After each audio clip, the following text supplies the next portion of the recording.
Welcome to Sleepless Homo, wherever you are, getting ready for sleep, half working, half daydreaming, or just lying there wondering how humans became this. You're in the right place.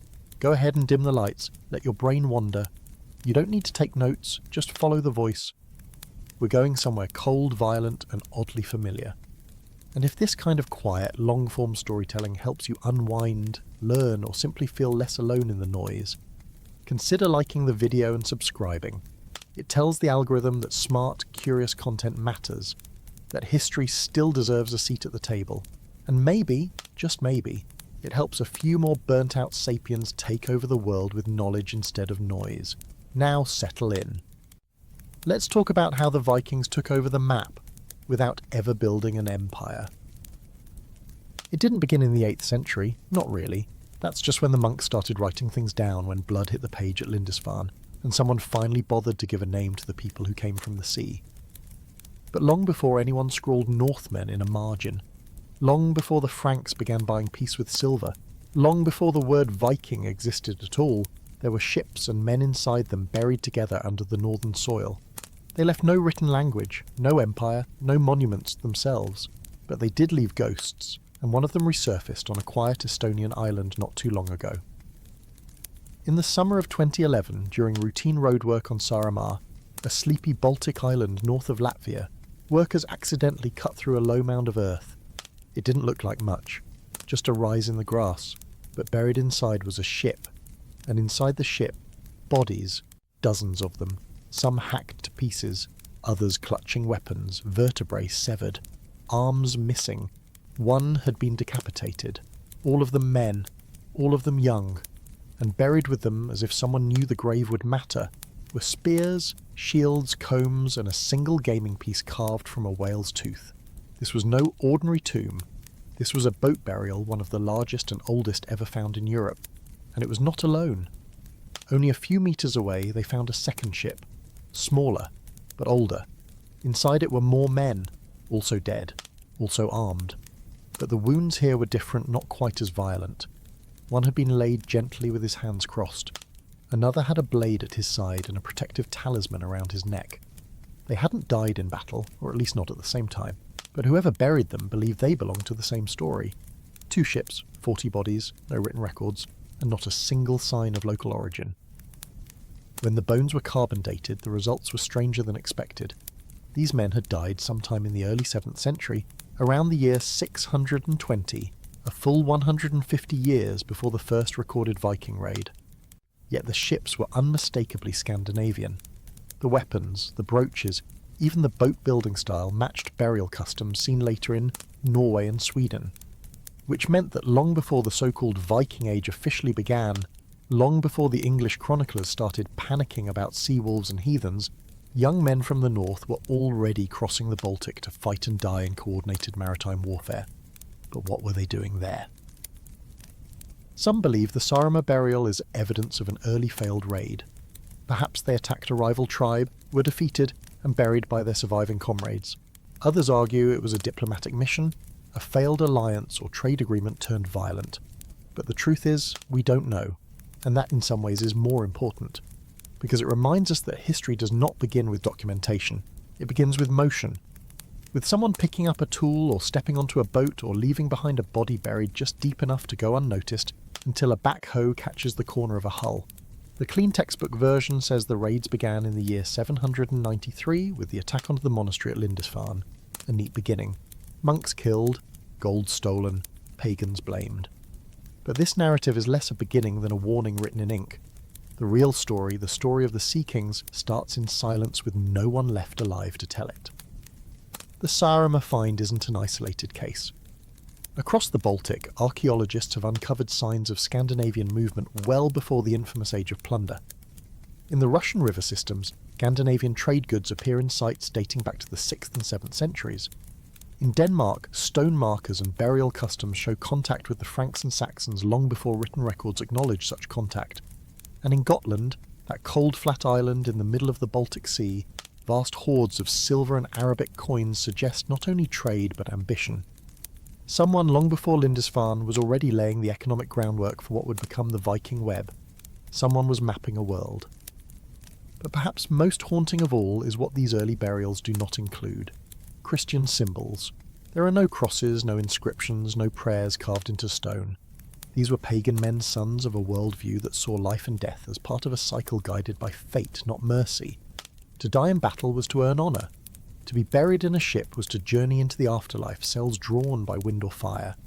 Even the grave-goods swords, drinking horns, combs suggest a belief in continuity, in carrying one's tools into the next world. These men did not see themselves as primitive or expendable. They were warriors, traders, explorers, and perhaps in their own minds, kings. But they had no empire. This is one of the strangest facts about the early Viking world. Unlike the Romans or the Persians or even the Celts, the Scandinavians never built a unified political system. There were local chieftains, yes, regional kings, great men with great halls, but no central authority, no capital city, no grand vision of conquest.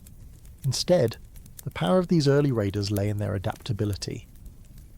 They weren't conquering in the traditional sense. They were spreading like spores, setting down in rivers, trading posts and coastal inlets. They weren't there to govern. They were there to move, to seek, to shape the margins, and this is what the Ghost Fleet at Saaremaa shows us. Not just that the Viking Age began earlier than we thought, but that it never really had a beginning. It was a pattern, not a moment. A long, slow tide of ambition and violence that built not through declarations, but through burial, through war, through whispered names that never made it into the sagas. These men, whoever they were, did not survive to see the Viking world they helped create. But they were the first data points in a system that would stretch from Iceland to Baghdad. One of the archaeologists who worked the Saaremaa site said it best. It's like opening a door we didn't know existed, a door to a time when the lines were still being drawn. And maybe that's the real reason we study them, not just to reclassify a few centuries or update our maps, but to understand how stories start, not in glory, but in bone, not in chronicles, but in questions. Because every ghost ship is a riddle, every burial a clue, and somewhere just off the coast the wind is still blowing toward a shore that no longer remembers who came before. History likes clean beginnings, a date, a raid, a villain, the kind of event that can be underlined in textbooks and turned into a trivia question. When did the Viking Age begin? Most will answer with the year 793, the attack on Lindisfarne, that blood-soaked moment when Longships hit Christian shores like thunder on glass. But like most historical milestones, this one isn't a beginning. It's a symptom, a flashpoint, a scream that followed centuries of quiet pressure. Because the truth is, the Viking Age didn't begin with violence. It began with scarcity, with politics, with trade routes collapsing, kingdoms rising, and a world slowly closing in on itself. The raids didn't come out of nowhere. They came out of necessity. Let's go back, not to the 8th century, but to the 6th. In the shadow of the so-called migration period, when Germanic tribes surged across a crumbling Roman frontier and the political order of Western Europe began to fracture into pieces, the North had its own problems. Climatic chaos struck the continent in what scientists now call the late antique Little Ice Age. Around the year 536, a massive volcanic eruption, likely in Central America or Iceland, filled the sky with ash, triggering one of the coldest decades in the last 2 millennia. Crops failed, famines spread, the sun dimmed, and in Scandinavia, where the growing season was already brief and precarious, the effect was catastrophic. Archaeological evidence from this period shows a collapse in population density across southern Norway and central Sweden.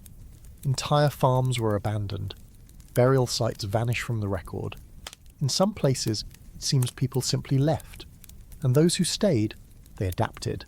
New burial customs, new religious expressions, new survival strategies.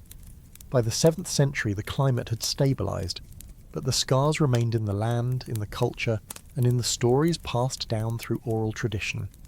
Scandinavian mythology begins to form here around this time. A world-ending winter, a sun-eating wolf, the sense that fate is cruel and survival is a kind of sacred defiance.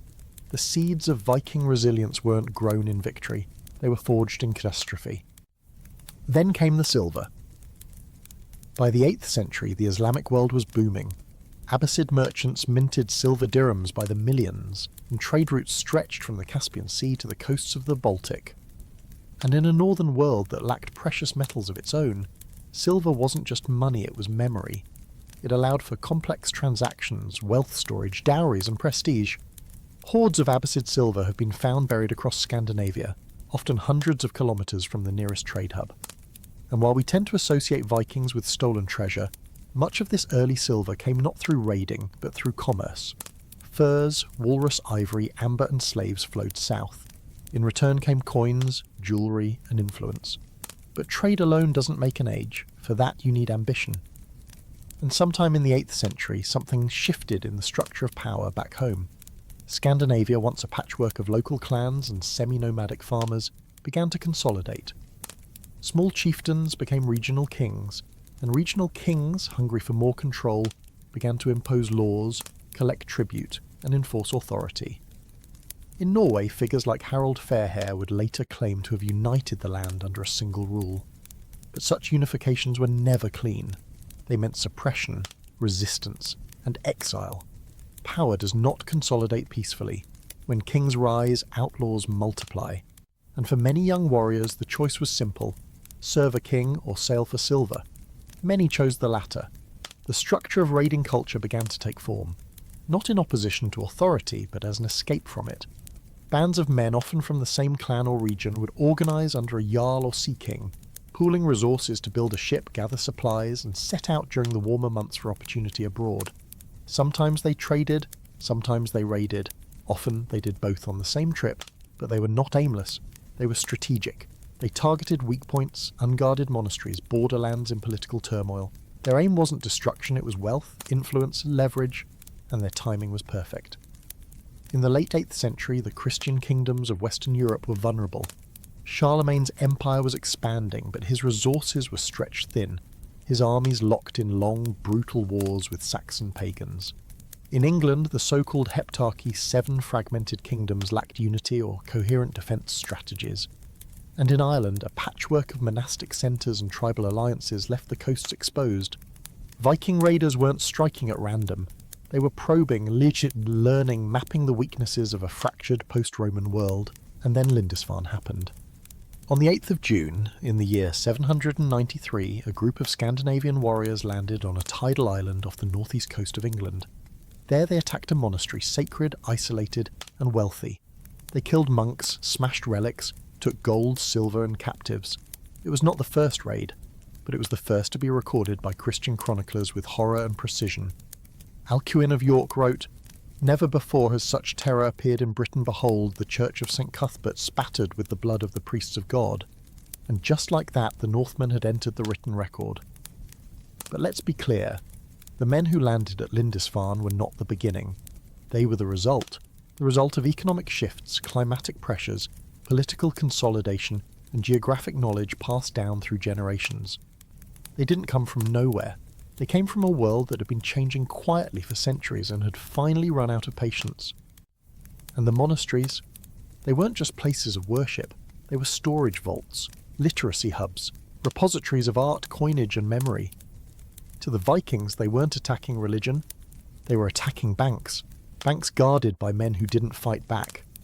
The brutality was not ideological, it was economic, it was logistical, and it worked. Soon the raid spread. Iona, Jarrow, Paris, the coasts of Aquitaine and Frisia, the Rhines, the Seine, and every time a raid succeeded, it fed the machine. More silver, more ships, more stories to lure young men into the next summer's voyage. But again, this was not an empire.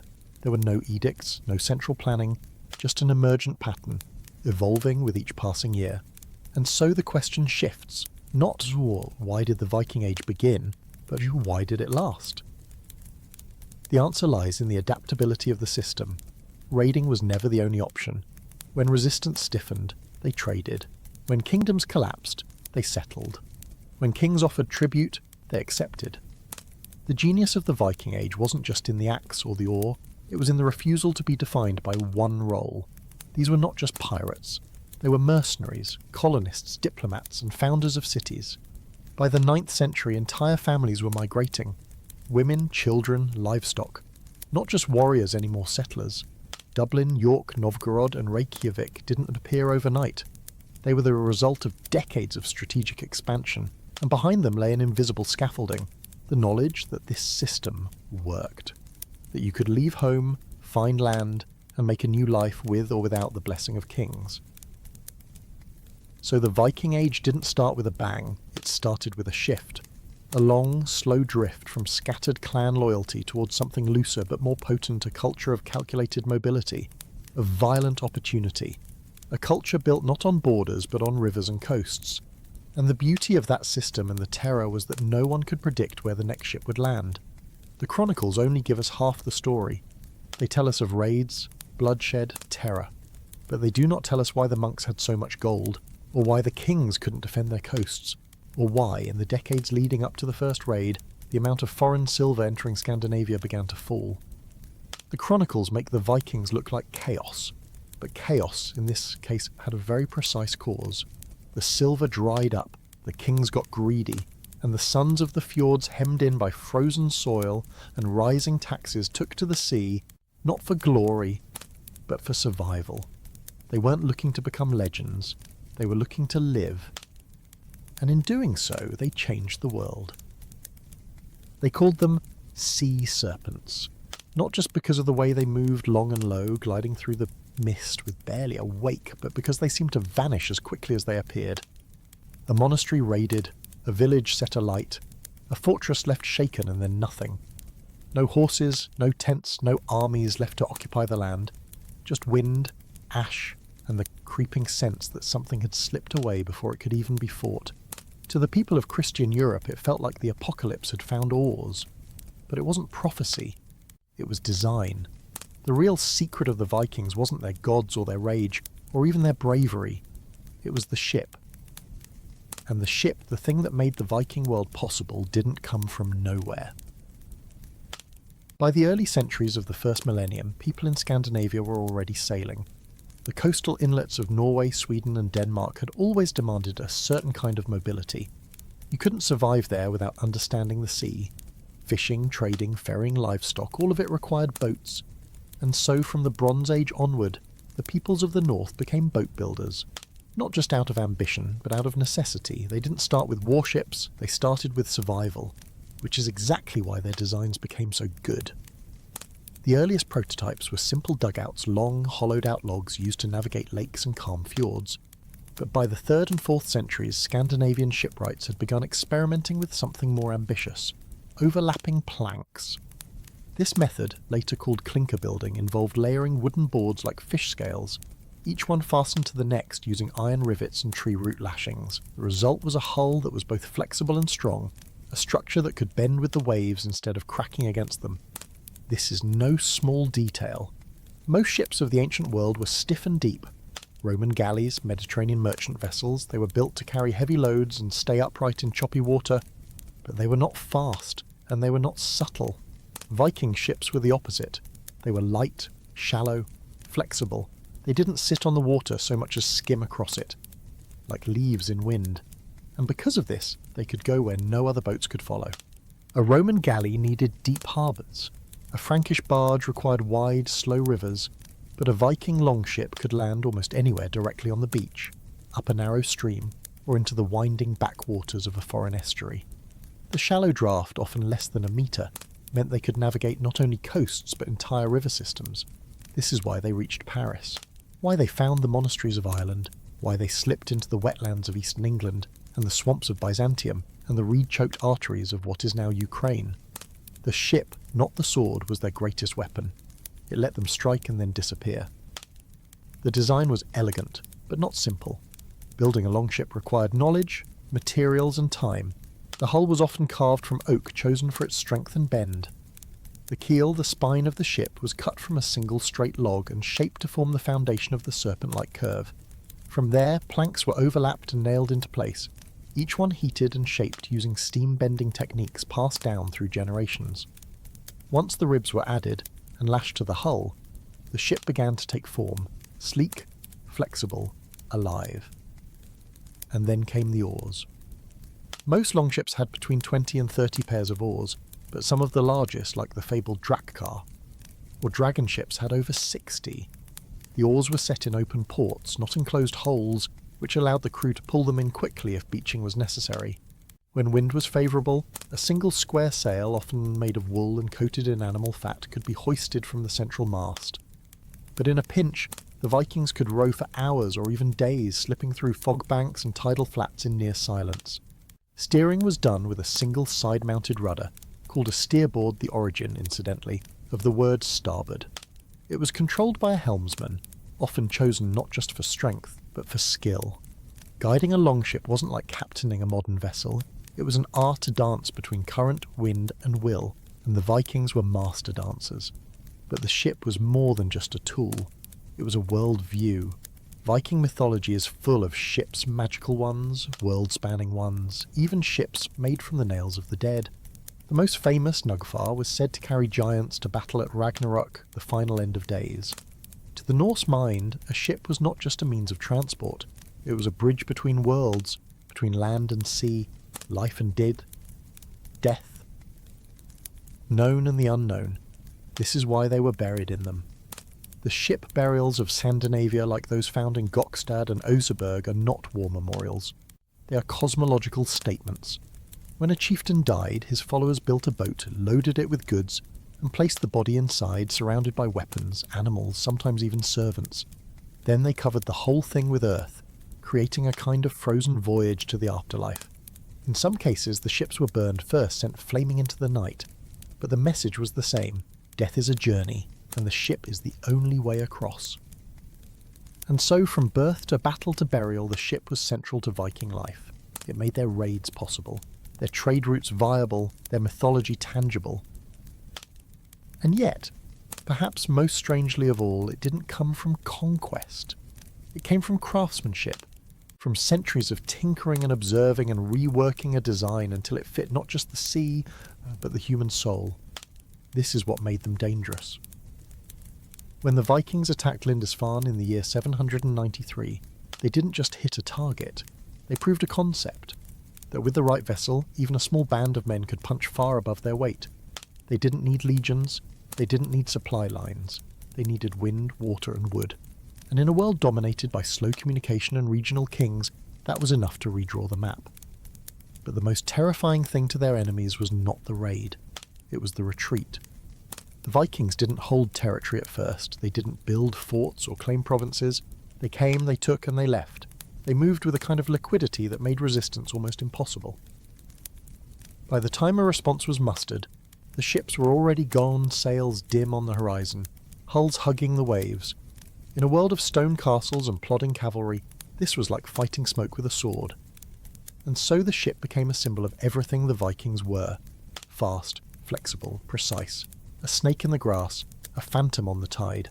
Today, we've recovered several of these vessels from burial mounds, riverbeds and museum reconstructions. The most famous, the Gokstad ship, dates to the late 9th century and measures over 75 feet long. Its hull curves like a bow, its planks still joined by iron rivets hand-hammered more than 1,000 years ago. When tested in modern waters, it was seaworthy. Fast, quiet, capable of travelling hundreds of miles without the need for deep ports or harbours. 1,000 years later, the design still works. But perhaps the strangest thing about these ships is how few of them remain. For every Gokstad there are dozens, maybe hundreds, that have vanished. Sunk in fjords, burned in rituals, left to rot on forgotten shores. The Vikings did not build monuments, they built vehicles. And when those vehicles were done serving their purpose, they were left to the sea. It was not about legacy, it was about motion. The ship was never meant to last, it was meant to move. And move they did. Across the North Sea, into the Irish rivers, through the Frankish heartlands, down the Volga, across the Black Sea, into the Caspian, and eventually all the way to Constantinople and beyond. Some even reached North America, not because they had better maps or divine guidance, or overwhelming numbers, but because their ships could take them there, and their minds were already prepared to leave. So the next time someone asks how the Vikings appeared out of nowhere, remember this: they didn't appear, they arrived, because they had built the tools centuries before the world noticed to go wherever the water whispered, and when the wind turned, they were already gone. There are places on Earth that teach you something just by forcing you to live there. The fjords of Norway are like that. They are not gentle valleys or open plains. They are deep, flooded scars in the landscape, carved by ice and filled with cold salt water. The mountains do not roll, they rise. The sky does not shelter, it looms. The sea is not a border, it is the only road. And if you are born here not into a city or a port, but into a narrow, winding village squeezed between cliff and wave, then you do not learn the world as a child crawling across flat floors. You learn it by looking up and by drifting out. It is here, in these claustrophobic fjordlands, that we begin to understand how the Vikings raised their young. Not as citizens, not as peasants, but as embryonic explorers. From the very start, even in infancy, the physical world taught them that the land was not their ally. It was the sea that gave them motion, and the boat not the house that gave them shelter, and sometimes, quite literally, the cradle. Archaeologists have uncovered multiple examples of Viking-era infant graves where the child is laid to rest not in a coffin or earthen pit, but in a tiny boat-shaped vessel, sometimes an actual miniature boat, other times a symbolic carving shaped like a hull. One particularly haunting grave, discovered in the island of Gotska Sandön in the Baltic Sea, revealed the remains of a young child no older than 3, laid gently inside a small clinker-built vessel lined with wool. Around the edges were iron rivets, the same kind used in full-size longships.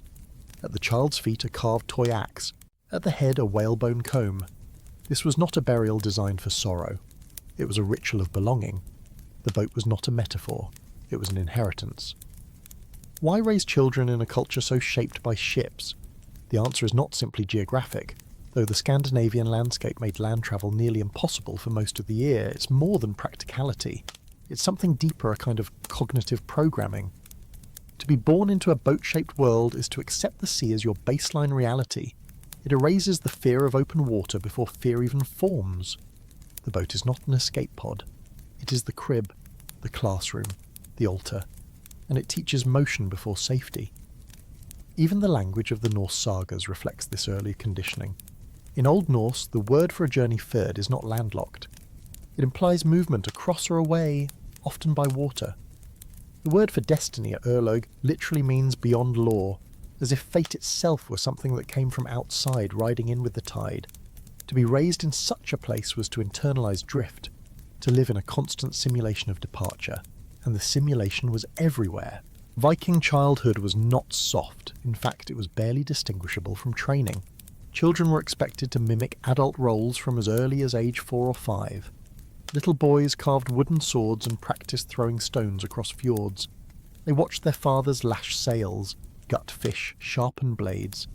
They learned weather the way modern children learn cartoons as ambient background noise that quickly becomes part of your internal logic, and they played in the boats, not beside them, in them. On the shores of Roskilde Fjord in Denmark, one preserved Viking ship museum houses a replica longship often visited by school groups. One anthropologist observed that the children, even in the modern era, showed no hesitation when climbing aboard. The layout of the vessel, with its rib-like benches and open planking, felt strangely intuitive to them, as if somewhere in the collective Scandinavian memory, boat architecture had become a kind of second womb. But back then, it wasn't just memory, it was life, and sometimes death. There are rune stones, those upright slabs of carved memory that the Vikings left behind, which speak not only of adult warriors lost in raids or drowned at sea, but of young boys who never made landfall or died with the fleet. This was not sentimentality, it was documentation. These boys were not considered too young to matter. They were already part of the system. In some coastal communities, it's believed that boys as young as 10 would be taken aboard merchant ships as assistants, messengers or oarsmen. They were not hostages to adult ambition. They were participants. They had quite literally been born for this. And this early exposure to motion, death and risk did something strange to the Viking psyche. It produced a people who were not only unafraid of the unknown, they were magnetised by it. A people who, generation after generation, chose not expansion by empire, but diffusion by infiltration. They didn't march, they drifted. And unlike other conquest-based cultures, they rarely forced the sea to conform to them. Instead, they built themselves, their muscles, their boats, their families to conform to the sea. Even their myths reflect this identity. Consider the god Njord, the Norse deity of the sea and winds. Unlike Poseidon, who rules with a trident and rage, Njord is a gentler, more transactional figure. He brings wealth through sailing. His children Freyr and Freya are gods of fertility and prosperity, not war. The sea in Norse cosmology is not a chaos to be tamed. It is a network to be navigated, a god to be bargained with. And to make such bargains, you must be prepared from birth. There is something deeply modern, almost eerily familiar, about the Viking strategy of simulation as socialization. It's a kind of psychological immersion therapy exposing children to just enough risk, motion, and symbolic death that real departure becomes a continuation, not a rupture.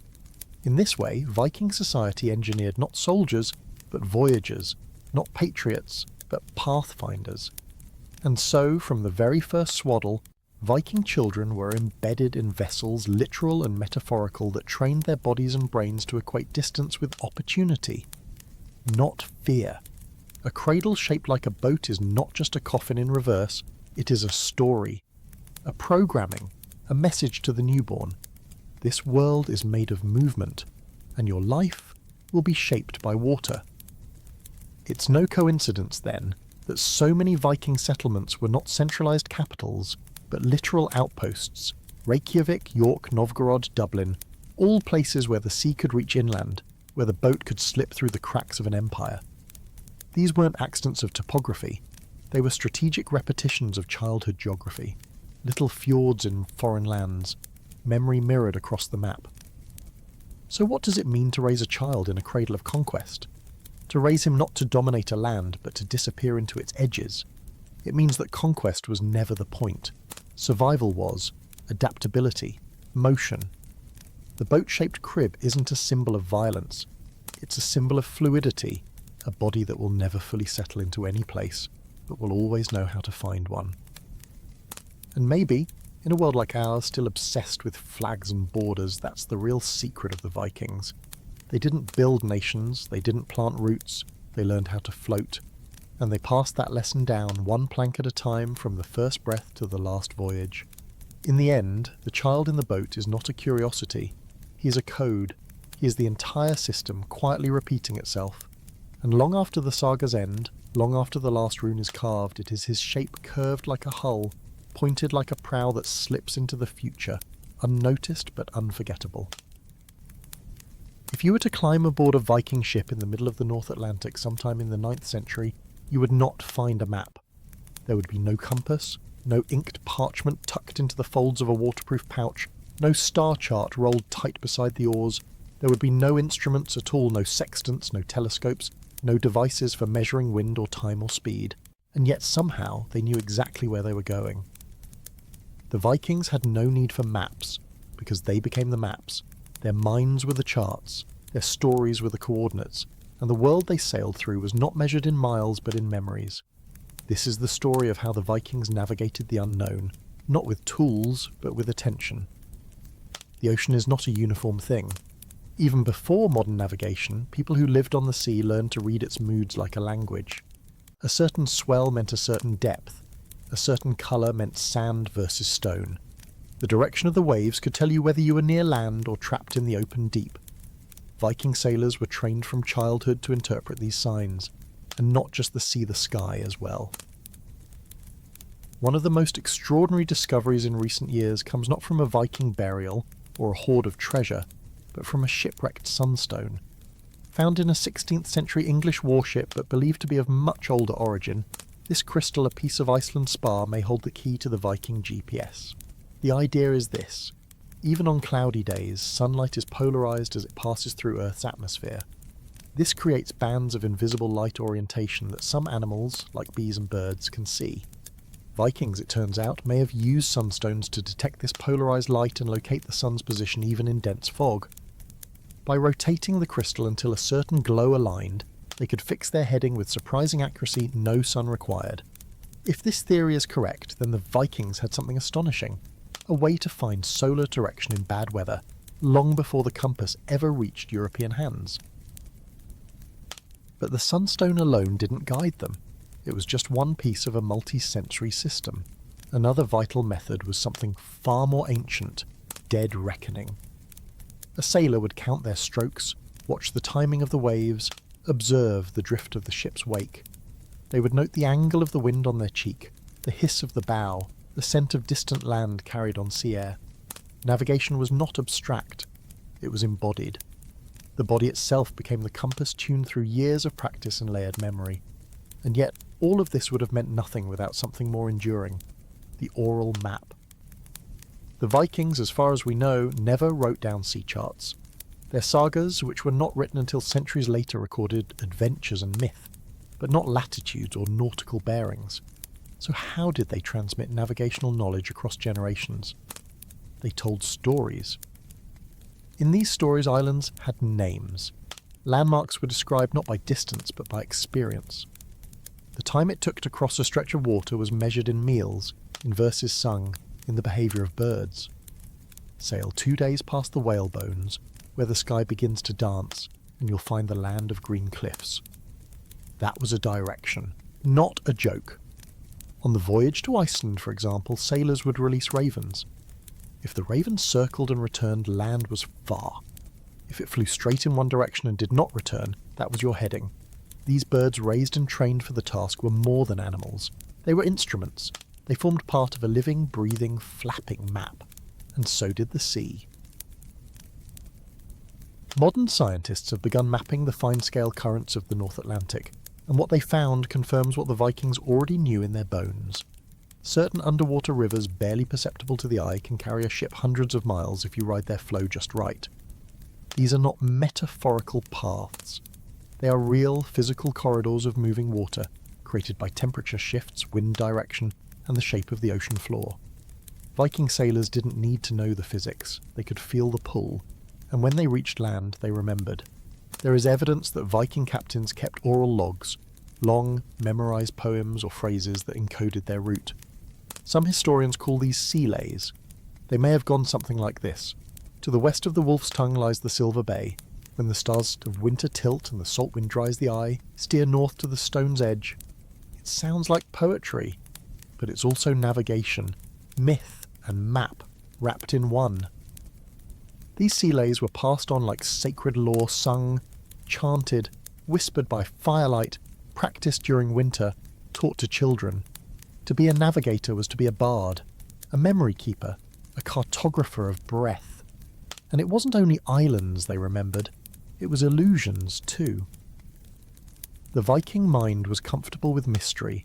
They believed in lands that shifted shape, in islands that appeared and vanished, in sea monsters that marked the edges of maps not because they existed, but because they told you when to turn around. One of the most famous of these phantomed places was Vitramannaland, White Men's Land, a rumoured coast far to the west where pale-skinned people lived in wooden cities. Some versions of the saga place it past Greenland, others suggest it was Vinland. Still others say it never existed at all. But that didn't stop the Vikings from believing, or sailing in its direction. Because even a rumour, repeated enough times, becomes a kind of map. It teaches you where to go, or where to look, or what to expect. And sometimes it even turns out to be true. After all, the Vikings reached North America nearly 500 years before Columbus, and they did it without a single written instruction. Just a combination of ravens, memory, sunstones, and the aching desire to know what came next. This desire, more than any tool, is what powered the Viking GPS. It was not accuracy that mattered most. It was continuity. The knowledge had to last. It had to survive bad weather, missing fathers, generations between voyages. And so it became ritual, pattern, story, etched not in stone but in children's minds. And if you think that sounds unreliable, consider this. Modern Polynesian sailors with no instruments whatsoever regularly cross thousands of miles using similar oral techniques. They use star maps encoded in chants. They memorize the shape of the waves against their canoe. They read the clouds, the birds, the smell of coral reefs under the surface. These aren't guesses, they are system. The Vikings had their own version of these star maps. Though little remains of the original constellations used, there are references to star paths and night sings, phrases, used to describe the slow turning of the sky and how it aligned with known points on the sea. One tale tells of a sailor who knew when to turn west only when the Bear Star's tail dipped below the horizon, while the sea still shimmered with ghost light. This was their midnight clock. the kind you learn not from books, but from watching the same sky your father watched. And so we return to the myth of Viking chaos, the idea that they stumbled around Europe like drunken barbarians, landing wherever the wind took them. This could not be more wrong. The truth is, they were among the most capable navigators of their time, not because they invented new tools, but because they refined an ancient one, the human mind. Their GPS was not carved in brass or etched in paper, it was spoken, sung, and lived. And in that sense, the Viking map was more alive than any parchment scroll. It did not just tell you where you were, it told you how to be, how to listen, how to move, and most of all, how to remember, because to cross an ocean with no compass is not madness, it is mastery. And the world they charted one rumour at a time still shimmers beneath our modern maps, waiting to be remembered.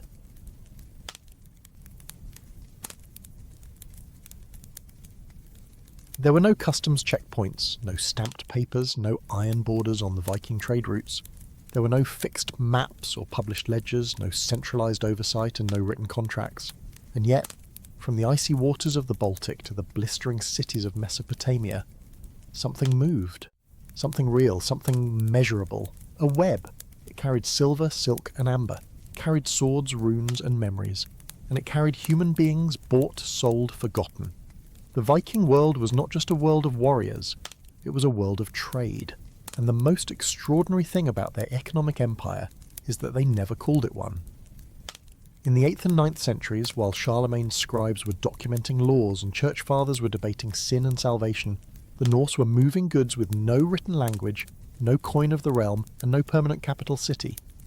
Their economy didn't spread outward from a throne, it rippled like wind across water.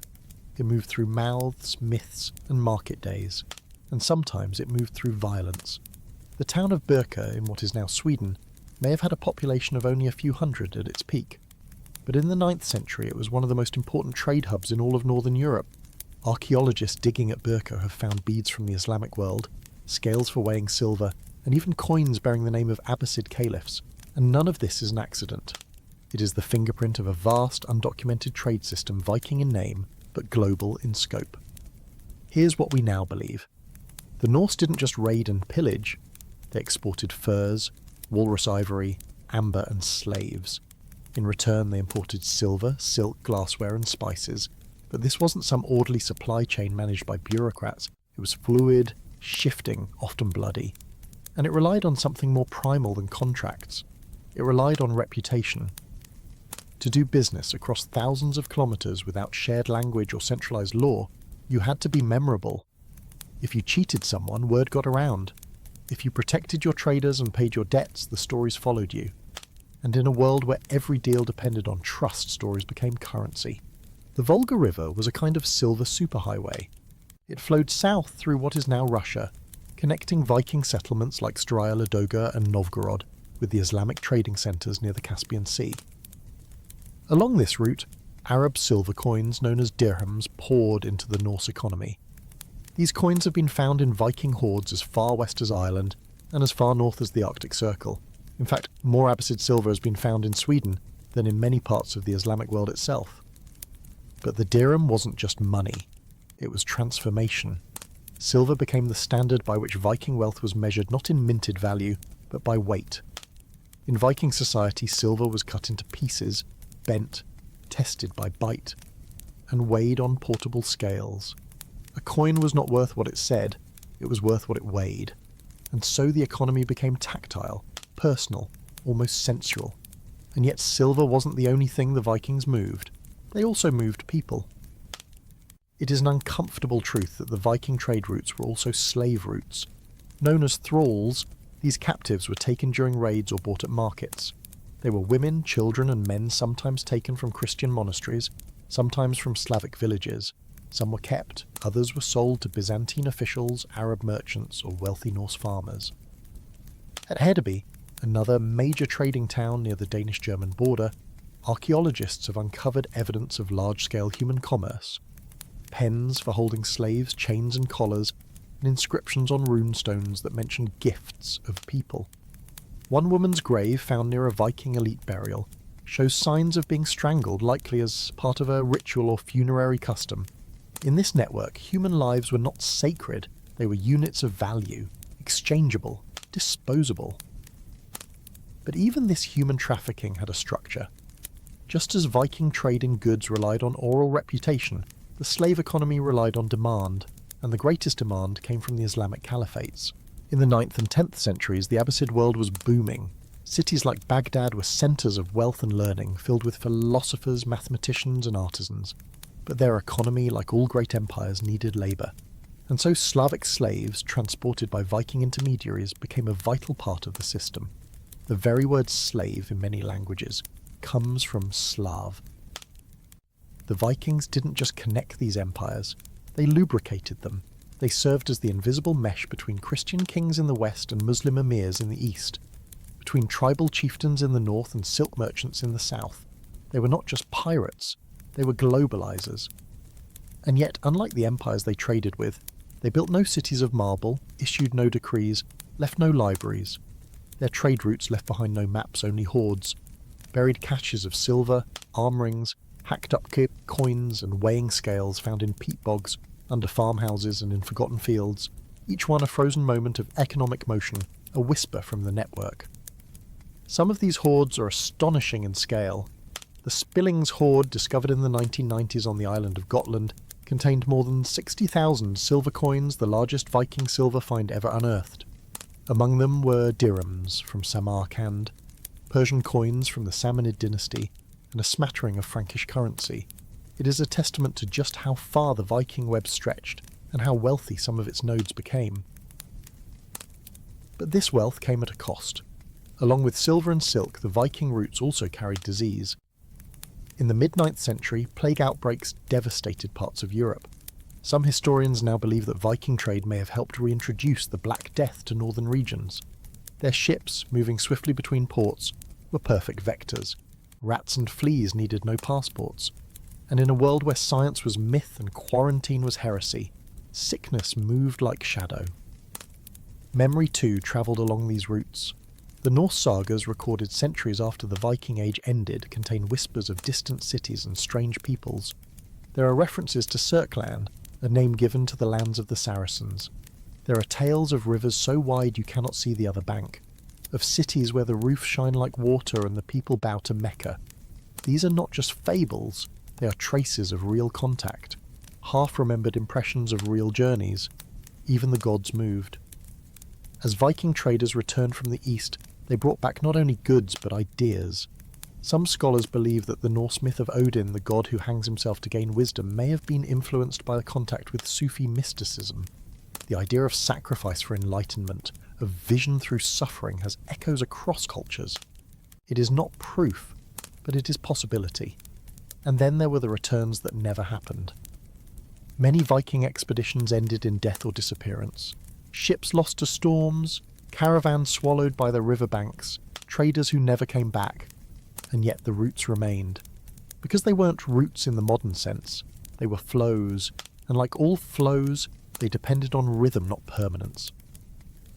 In the year 1011, the Persian traveller Ahmad ibn Fadlan recorded his encounter with the Rus, a group of Scandinavian traders and warriors he met along the Volga. He describes them in vivid, even though horrified terms: tall, tattooed, obsessed with cleanliness, brutal in their treatment of slaves, and elaborate in their funerals. But he also describes their reverence, their devotion to ritual, their pride. These were not random marauders.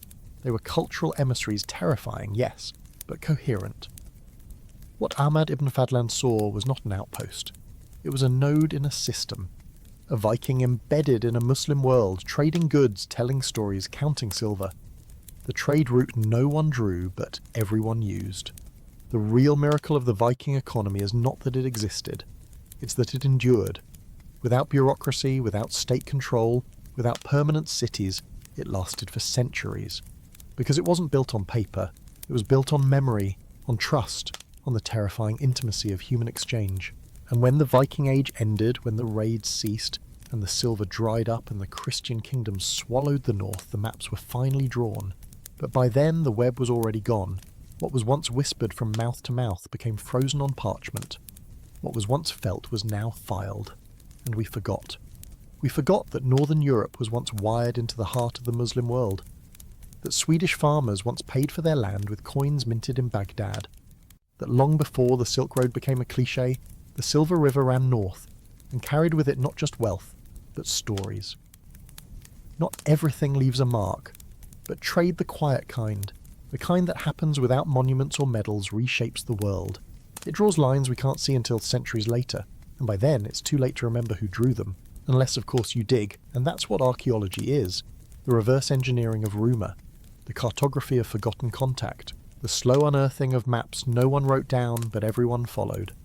And somewhere in the cold earth of Gotland or under the river mud of Ladoga, there is still a trader's scale, still a coin passed from hand to hand across 1,000 miles, still the silent proof of a world that was once connected, not by empires, but by exchange, a map without ink, a network without wires, a truth without borders. There are cities that emerge from farmland, cities that grow from crossroads, and cities that rise where a king says they should. And then there are cities like Dublin, cities not born but bitten into existence, cities dragged from the sea by men whose empire had no borders, no flags and no name, a city that was less of a settlement and more of a wound, an ulcer opened in the flesh of Ireland by something that came slithering out of the North Sea, a sea monster made of wood, iron and muscle.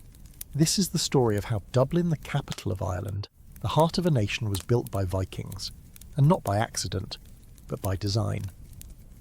In the year 841, a fleet of Norwegian longships sailed up the mouth of the River Liffey. The river bent and forked into a natural harbour, a dark pool of brackish water where the tides met the current. In Old Norse they named it Dyflin, the Black Pool. This was not the first time the Norse had come to Ireland. They had raided the monasteries of Armagh and Bangor, burned Lindisfarne off the English coast and struck deep into Pictland and Northumbria. But this time was different.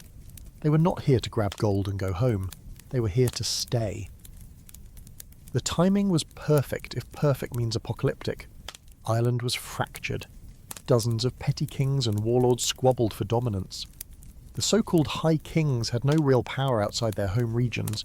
Monasteries controlled enormous wealth, but had no armies. And the island, while rich in gold, cattle and craftsmanship, had almost no urban centres. The Irish were a rural people, organised around kinship, clan and sacred sites, not cities. The Vikings saw the gap, and they filled it. At Dublin, the Norse established something entirely new, a permanent long fort. The word means a ship fort, a base designed not just for raiding, but for overwintering, repairing vessels, and gathering loot for long-term campaigns.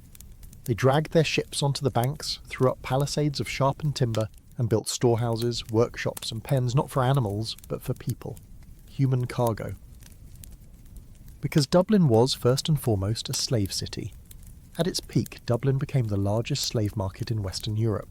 Irish captives were taken in raids, men, women, children, and sold to Norse merchants, who ferried them to buyers as far away as the Abbasid Caliphate in Baghdad and the courts of the Byzantine Empire. Others were sold back to rival Irish clans. The Vikings were equal opportunity opportunists. This was not incidental to the city's function. It was the city's function. Unlike Roman towns built on civic pride and public works, or Frankish towns anchored by cathedrals and castles, Dublin was an organism for the extraction and redistribution of human life. Silver flowed in, bodies flowed out, but the monster was more than teeth. Alongside the trade in flesh came goods walrus ivory from Greenland, silk from Byzantium, wine from Francia, glass beads from North Africa. Arabic dirhams, silver coins stamped with Kufic script poured into Dublin in astonishing numbers. To this day, metal detectorists still pull Abbasid silver from Irish soil. The North Sea was not a barrier. It was a highway, and Dublin was its toll booth. And yet the violence that built Dublin also made it something strange, something the Vikings never quite built anywhere else, a city. By the late 9th century, Dublin was no longer just a long fort. It had street grids, permanent buildings, a mixed population of Norse, Irish, and Hiberno-Scandinavian families. It had a market square, a shipyard, even a form of municipal governance, not a king in the traditional sense, but a warlord merchant oligarchy that set taxes, settled disputes and regulated trade. And it worked, too well. Because what the Vikings accidentally invented in Dublin was not a colony, and not an empire, but a kind of multicultural parasite. a place where no one fully belonged, where Irish slaves, Norse traders, Arab silver dealers, and Pictish mercenaries all crossed paths, none of them fully in charge, none of them fully safe. It was a city that fed on the divisions around it, offering both opportunity and annihilation. And the Irish kings hated it. But they also needed it. For the fragmented clans of Ireland, Dublin became a double-edged sword. On one hand, it was a nest of vipers, a foreign outpost, a slave hub, a pagan scar on Christian land.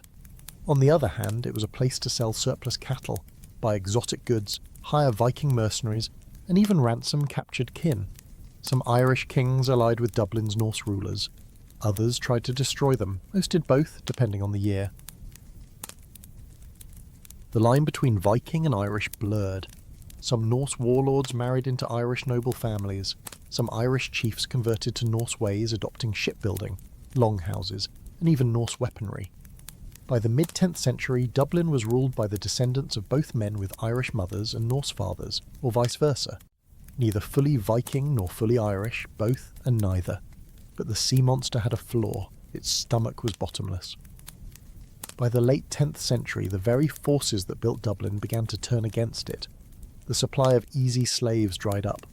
Irish resistance grew more coordinated, and the economic engine of the Viking world, the Abbasid silver trade, began to collapse as Middle Eastern markets destabilised. Without fresh silver, Dublin's economy staggered. Without endless wars to feed it, the slave markets shrank, and the Irish struck. In the year 980, Mael Secnail Mac Domnail, the High King of Meath, attacked Dublin, burned its walls, and slaughtered its defenders. It was not the first time the Irish had assaulted the city, but it was the first time they broke it.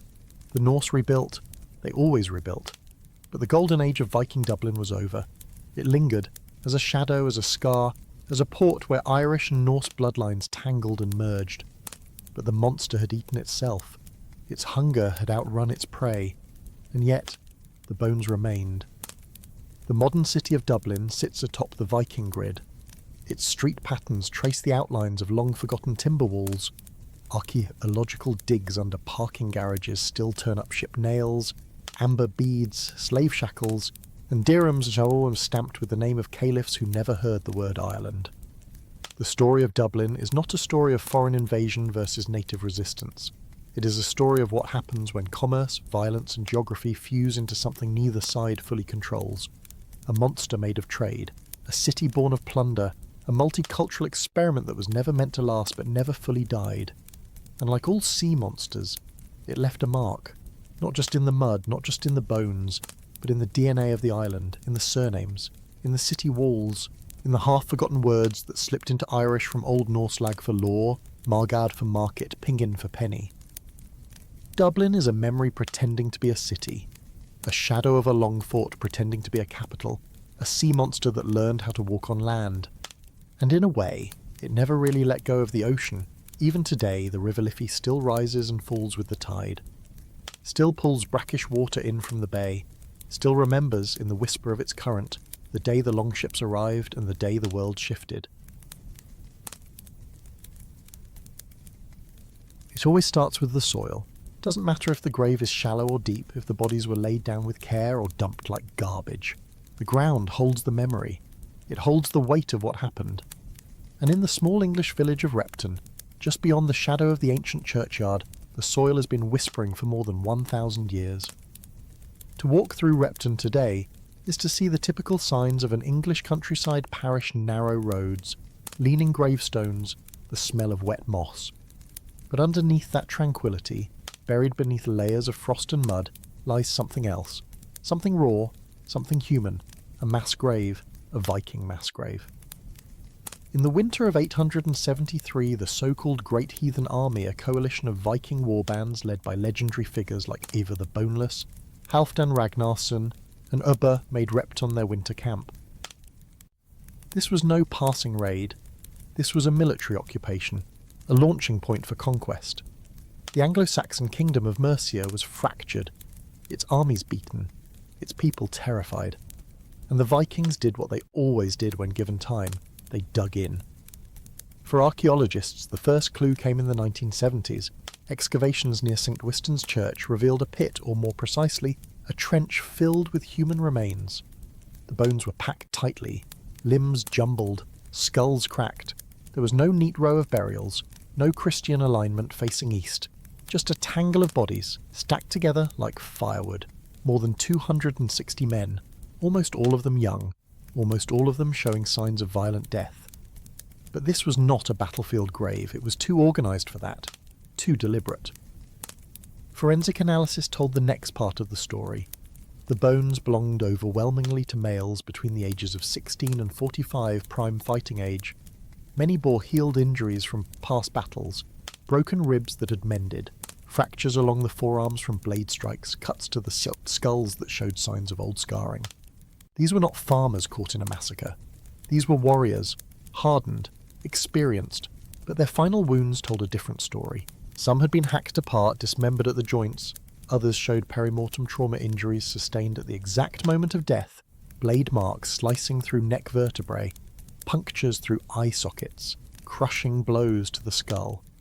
A few had deep chest wounds that suggested execution by stabbing. One skeleton, found near the centre, had been buried with particular care, laid out on a bed of stones, accompanied by the remains of a large boar split and laid at his feet. For a long time this central burial puzzled researchers. Why single out one man? Why the boar? And why here, at the centre of a mass grave? Radiocarbon dating pushed the timeline squarely into the late 9th century, exactly the period when the Great Heathen Army was known to have wintered at Repton. Isotope analysis of the teeth showed Scandinavian signatures evidence that most of the dead had grown up in regions like Denmark, Sweden and Norway. But still the mystery of the central figure remained.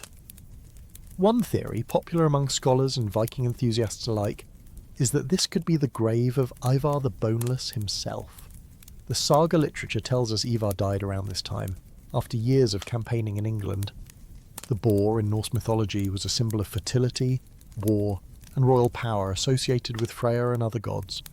Bearing a war leader atop a mound of his dead warriors, with a sacred animal at his feet, would fit the grim poetry of Viking ritual. But without DNA, it's speculation. What we do know is this: the burial was symbolic, deliberate, not an accident. And then there are the others, the hundreds of others. Some lay face down, others with their arms severed or their legs hacked away. The trauma wasn't uniform. Some had been killed cleanly, others had been tortured, beaten before death, stabbed repeatedly, strangled. One man had his spine split in two at the pelvis, a blow from below, driving upward, the kind of wound inflicted during execution or post-mortem mutilation. And it wasn't just the human remains that told a story. Mixed into the grave fill were fragments of animal bones, shards of pottery and broken weapons, some iron nails, pieces of leather, even small gaming pieces likely from the Viking board game Hennefer Tafel, scattered like forgotten dice across the bones. These weren't grave goods in the traditional sense. They were debris, leftovers from life or perhaps from ritual. One theory holds that after their leader died, the Great Heathen Army held a funeral for the ages, a mass cremation and burial of both the dead and their war trophies. Another theory suggests something darker, that many of the men in this grave were executed captives, enemy soldiers, local defenders, or even rebellious members of the Viking force punished for disobedience. The truth is, it may be both. Viking burial customs were never monolithic. Archaeological evidence from Scandinavia shows a range of practices from ship burials with rich grave goods to shallow pits with burned bones and little ceremony. In death, as in life, status mattered. Some were honoured, others discarded. At Repton, that division is written in the bones. Beyond the mass grave, isolated burials were found. Individual Viking warriors, laid out carefully, some with weapons, others with jewellery or foreign coins placed in their mouths, a tradition believed to pay for safe passage to the afterlife. These were likely officers, nobles, or men of particular renown. Their graves suggest respect, memory, ritual care. In stark contrast, the mass grave is a study in anonymity. There are no name markers, no carved stones, no runic inscriptions, just bones upon bones. The war machine had moved on, the dead stayed behind, and they stayed silent for more than 1,000 years, until the soil spoke. Modern forensic science has turned the ground at Repton into a textbook of Viking violence. Through stable isotope analysis, we know what these men ate: a high-protein diet rich in marine resources, typical of Norse warriors used to sea raids and long-distance travel. Through dental enamel studies, we know they spent their childhoods near cold northern waters. Through cut marks and bone fractures, we know how they fought and how they died. And yet the most haunting thing the skeletons tell us is what they don't say. Why were some men buried like kings and others like cattle? Why were game pieces tossed among the ribs? Why did no one come back to claim the bones? Was this a funeral? A punishment? A practical solution to battlefield logistics? The archaeology suggests that when the Vikings left Repton in the spring of 874, they did so in haste. They moved north toward York, toward new targets. The grave was left behind, sealed but unmarked, like a bad memory shoved into the back of the mind. But bad memories don't stay buried forever. In the modern village of Repton, local school children still play soccer over the ancient soil. Their feet trample the ground where 260 men lie tangled in death, and beneath every blade of grass the bones still whisper. They whisper of war and winter, of hunger and honour, of boys from Denmark who sailed across the sea to die in a field in England, of leaders who were buried with ceremony, and men who were tossed into a pit like refuse.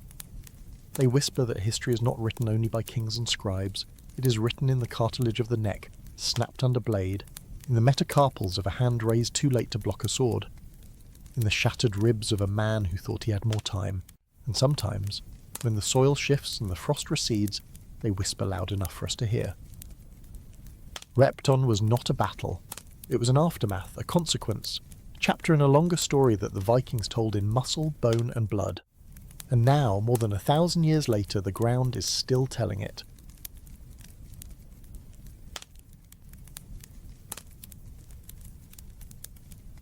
The problem with hiring a Viking is that they rarely stay hired, and the problem with paying them to leave is that they always come back.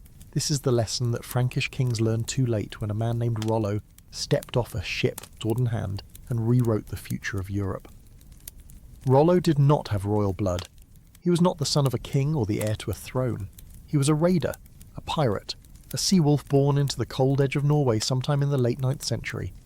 His real name may have been Hrolfr, or Gongu Hrolfr, Rolf the Walker, not because he was a pilgrim, but because he was too big to ride a horse.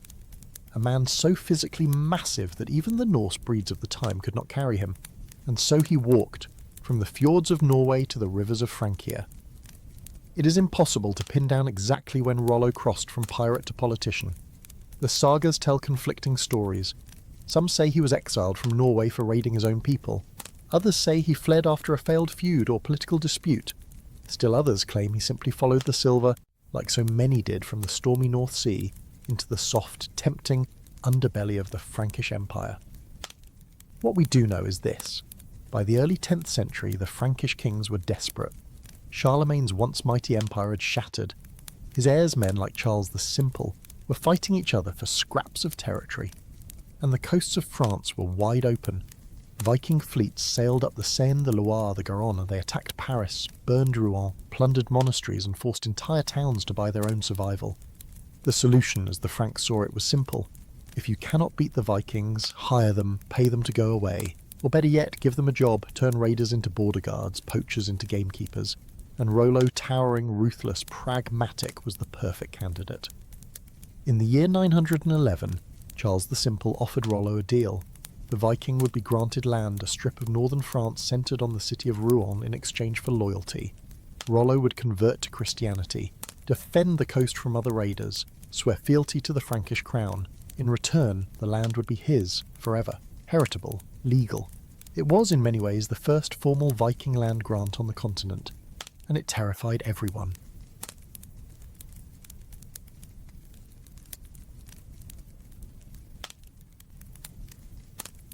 But even this bizarre negotiation was not without friction. When the terms were presented, Frankish custom required Rollo to kneel before the king and kiss his foot, a sign of vassalage, of submission.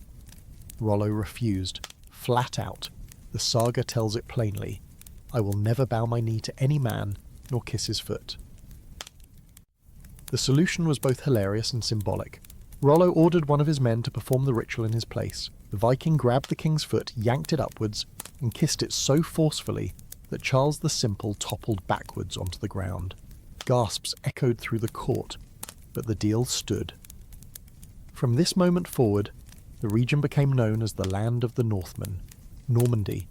Rollo's people were no longer outsiders, they were Normans, no longer pirates but dukes, knights, merchants and landowners. The sea wolves had become landlords. But here's the twist, the Vikings did not simply colonise Normandy, Normandy colonised them. Within a generation the Norse language faded. The grandchildren of Rollo spoke French. They dressed like French nobles, married into Frankish families, and adopted Latin law and Catholic Christianity. But they retained the one thing that had always defined them: aggression. Normandy became a war machine, a forge for knights, a place where the Old Norse hunger for adventure fused with the Frankish obsession with hierarchy and cavalry, and the consequences would echo for centuries. Rollo himself adapted to the role of duke with astonishing ease. He divided the land among his captains, built fortresses, organised taxes, and enforced laws. His rule was brutal but stable. For the first time in a century, the Seine was quiet. The coast was safe. Other Viking fleets no longer raided Normandy because Normandy was now defended by the most ruthless Vikings of all. But peace at home did not mean peace everywhere. The Normans still looked outward, still sought lands to conquer, and Rollo's descendants would not be content to simply rule one duchy. In the year 1066, 150 years after Rollo's deal, his great-great-great-grandson, a man named William the Bastard, later called William the Conqueror, crossed the English Channel with an army of Norman knights and shattered the Anglo-Saxon kingdom at the Battle of Hastings. It is not hyperbole to say that the modern history of England, its monarchy, its language, its law, begins with that invasion. An invasion launched not by a Frenchman, but by the descendant of a Viking who once refused to kneel, and the irony does not stop there. Today, the British royal family traces its lineage in part back to Rollo. So do countless noble houses across Europe.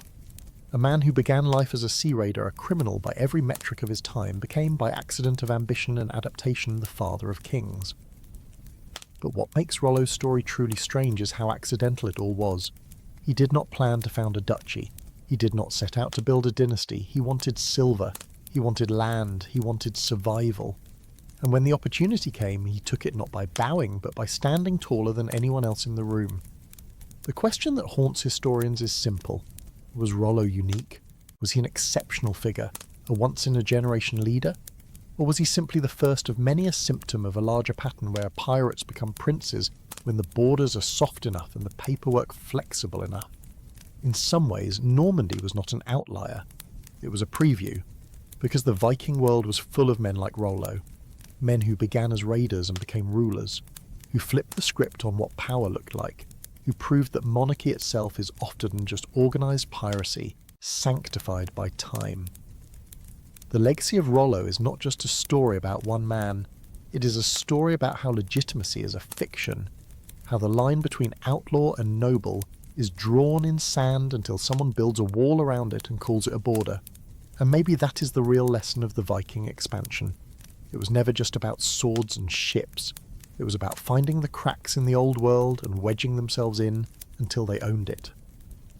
Rollo did not kneel, and neither did the thousands of nameless Norse who followed the rivers, crossed the oceans, and forced the world to make room for them.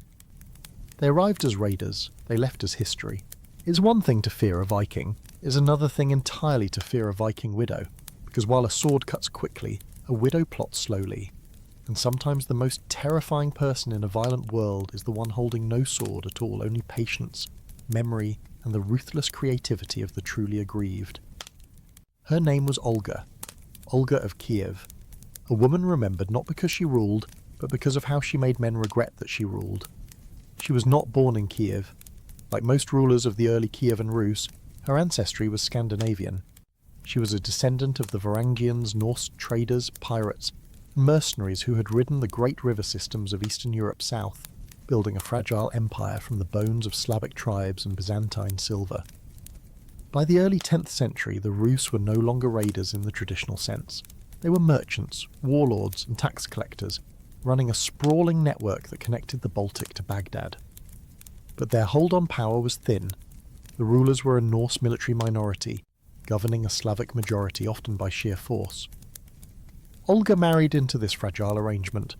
Her husband was Igor of Kiev, the grandson of Rurik, the Norse founder of the Rus dynasty. Igor's job, like most Rus rulers, was part king, part mafia boss. He collected tribute often by violence from the Slavic tribes under his protection, and in the year 945 he got greedy. Igor went to the Drevlians, a tribe west of Kiev, demanding a second payment of tribute. The Drevlians, understandably annoyed, offered him a different payment. They tied him to 2 bent sapling trees, lashed one leg to each trunk, and then let the trees go. The sapling sprang upright, Igor did not. The Drevlians then made a fatal mistake. They assumed the game was over, the king was dead, the Rus would be leaderless, so they sent envoys to Olga with a proposal: marry one of our princes, become our queen, let us absorb Kiev into the Drevlian Confederation. It is hard to imagine what those envoys thought as they arrived at Olga's court. Perhaps they imagined her grateful, powerless, ready to negotiate. Instead, Olga smiled, and then she buried them alive. According to the primary chronicle, a medieval history of the Rus written by monks a century later, Olga had her servants dig a massive pit inside the walls of Kiev. The Drevlian envoys were invited to a feast, welcomed as honoured guests, given food, drink and comfort. Then, mid-toast, the floor opened beneath them. They tumbled into the pit, and the earth closed over them. But this was only step 1. Olga sent a message to the Drevlians. Yes, she said, I accept your proposal of marriage, but tradition demands you send your highest-ranking nobles to escort me to your prince. Only with the full honour of your tribe can I become your queen. The Drevlians agreed. They sent their elders, their war leaders, their most respected men.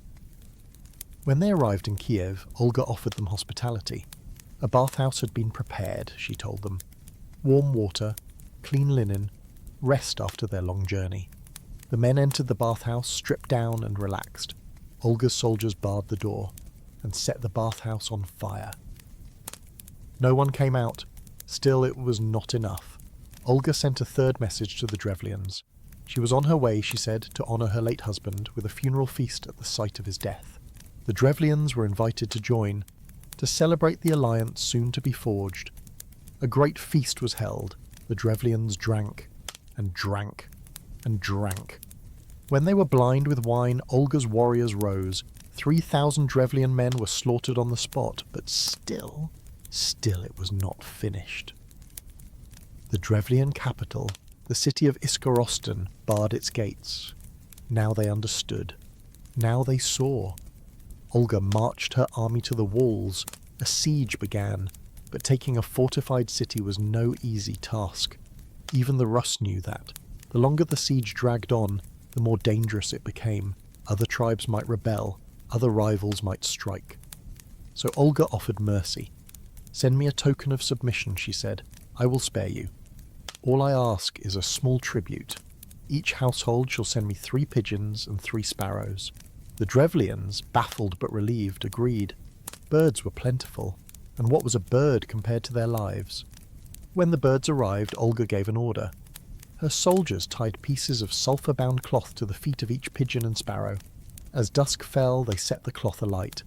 The birds panicked, burning, flew home, to their nests. Their nests, inside the wooden rooftops of Iskarostan. The city went up like a funeral pyre. When the flames rose, the gates opened. Some tried to flee, others tried to surrender. Olga's forces slaughtered many, enslaved others. The rest were left to rebuild what was now part of the Rus. It was not just revenge, it was statecraft. And it worked. Olga ruled as regent for her young son, Sviatoslav. And during her reign, the Rus transformed. The days of pure Viking plunder were ending. Olga saw that survival meant more than swords. It meant alliances, infrastructure, diplomacy. In the year 957, she travelled to Constantinople, the jewel of the Byzantine Empire, as an ambassador. There she met Emperor Constantine VII. Impressed by her intelligence, discipline, and perhaps her terrifying reputation, he offered her baptism into the Orthodox Christian faith.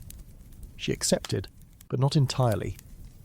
While she was baptized and took the Christian name Helena, Olga refused to force her people to convert. She understood power. The Rus were still a pagan warrior society. Her own son mocked her Christianity, calling it weak. Olga, ever patient, ever calculating, did not push. She built churches, established diplomatic ties, and waited. It would be her grandson, Vladimir the Great, who finished the job forcibly baptizing the Rus, burning the pagan idols, and turning the Norse-Slavic hybrid state into a Christian empire. But the scaffolding was Olga's, and the fire that burned Iskarostan was the fire that forged a kingdom. Today she is remembered not as a Viking queen, but as St. Olga of Kiev, canonized by the Orthodox Church, a holy figure, a bringer of faith, and yet behind every icon, every gilded mosaic, every whisper of sainthood, the birds still fly, the bathhouse still burns, the pit still yawns open. Because Olga's story is not simply one of violence or one of faith. It is the story of what happens when the old world tips into the new, when pirates become princes, when raiders become rulers, when the hand that once drew a sword learns how to hold a scepter. And if history whispers one truth through the bones of this story, it is this: never ever mistake mercy for weakness. If you stood on the black stone beaches of southern Iceland in the 9th century and looked inland, the first thing you'd notice was the silence. No human voices, no villages, no plumes of hearth smoke, just ice, mountains, lava fields steaming from unseen rivers of fire beneath. And the wind, the kind of wind that wraps itself around your bones and whispers one question: who on earth would choose to live here? The answer, as it turns out, is everyone who didn't fit in anywhere else. Iceland was not empty. Not really. The Norse saw it as a land without owners, but long before their sails cut the Atlantic, Irish monks had come here. Anchorites, hermits, solitude seekers who wanted to pray where nothing could distract them except the weather and the haunting quiet of the glaciers. They lived in turf huts, lit candles in caves, but they left or disappeared by the time the Norse arrived, either driven out by the new wave of settlers, or choosing, once again, to vanish into silence. By the late 800s, Norway was changing. A local warlord named Harald Fairhair had begun turning a loose patchwork of chieftains into a kingdom. It was not a process anyone enjoyed. Harald's consolidation meant taxes, bureaucracy, laws enforced by someone other than your cousins. The old freewheeling way where disputes were solved with axes or arranged marriages was dying. So the misfits left. The second sons, the stubborn daughters, the outlaws, the dreamers, the pirates without a purpose. And they found Iceland. It was not a paradise. The soil was thin, the summers short. Winters were an exercise in creative starvation, but it was free. No kings, no landlords, no armies. The settlement began around the year 874. The first to claim land was Ingolfur Arnason, the Norwegian exile who tossed the carved wooden pillars of his high seat into the sea and vowed to settle wherever they washed ashore. They landed at a place he named Reykjavik, the smoky bay where geothermal steam rose from the ground like ghost fires. And then came the flood, dozens, then hundreds, then thousands, entire family clans, Irish slaves, Norse artisans, fishermen, farmers, warriors, outlaws, and a society built from the parts that other societies discarded. But here's where Iceland flips the script. Unlike most Viking colonies, Ireland, York, Normandy, Iceland wasn't about conquest. There were no locals to subjugate, no monasteries to sack. It was a blank slate. Geographically hostile, but politically utopian if your definition of utopia included frostbite, chronic food insecurity, and occasional lava.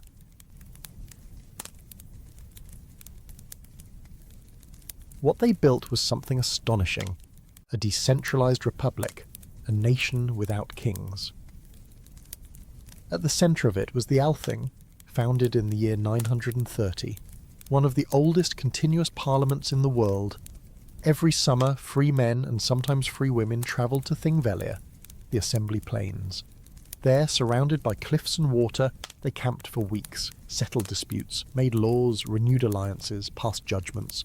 The law itself was oral, memorised, recited by the law speaker, a man elected for his ability to remember word for word the entire legal code. He would stand atop the law rock and chant the laws aloud 1/3 each year so that every 3 years the entire corpus of Icelandic law had been spoken into the air. It was functionally a giant open-air courtroom combined with a summer festival.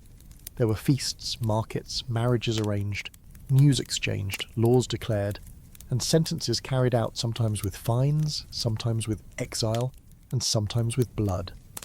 This was not democracy as we imagine it. Power still flowed through families, wealth, and alliances, but it was participatory in a way that the feudal kingdoms of Europe could not even imagine. And within this strange frostbitten experiment, something else began to happen, a literary explosion. The Icelandic sagas are one of the great literary miracles of the medieval world. Written down between the 12th and 14th centuries but passed orally for generations before that, they are sprawling, brutal, hilarious, and deeply human. These were not fairy tales, they were family histories, epics of revenge, lawsuits, feuds, migration, and honour. Men duel over insults, women orchestrate blood feuds from behind the loom. A man's fortune rises or falls based on the cleverness of his insult or the sharpness of his sword. Ghosts walk the hills, trolls haunt the edges, but the real monsters are often the neighbours. And unlike most medieval literature, women are not footnotes. In Saga Iceland, women could inherit farms, manage estates, initiate divorce.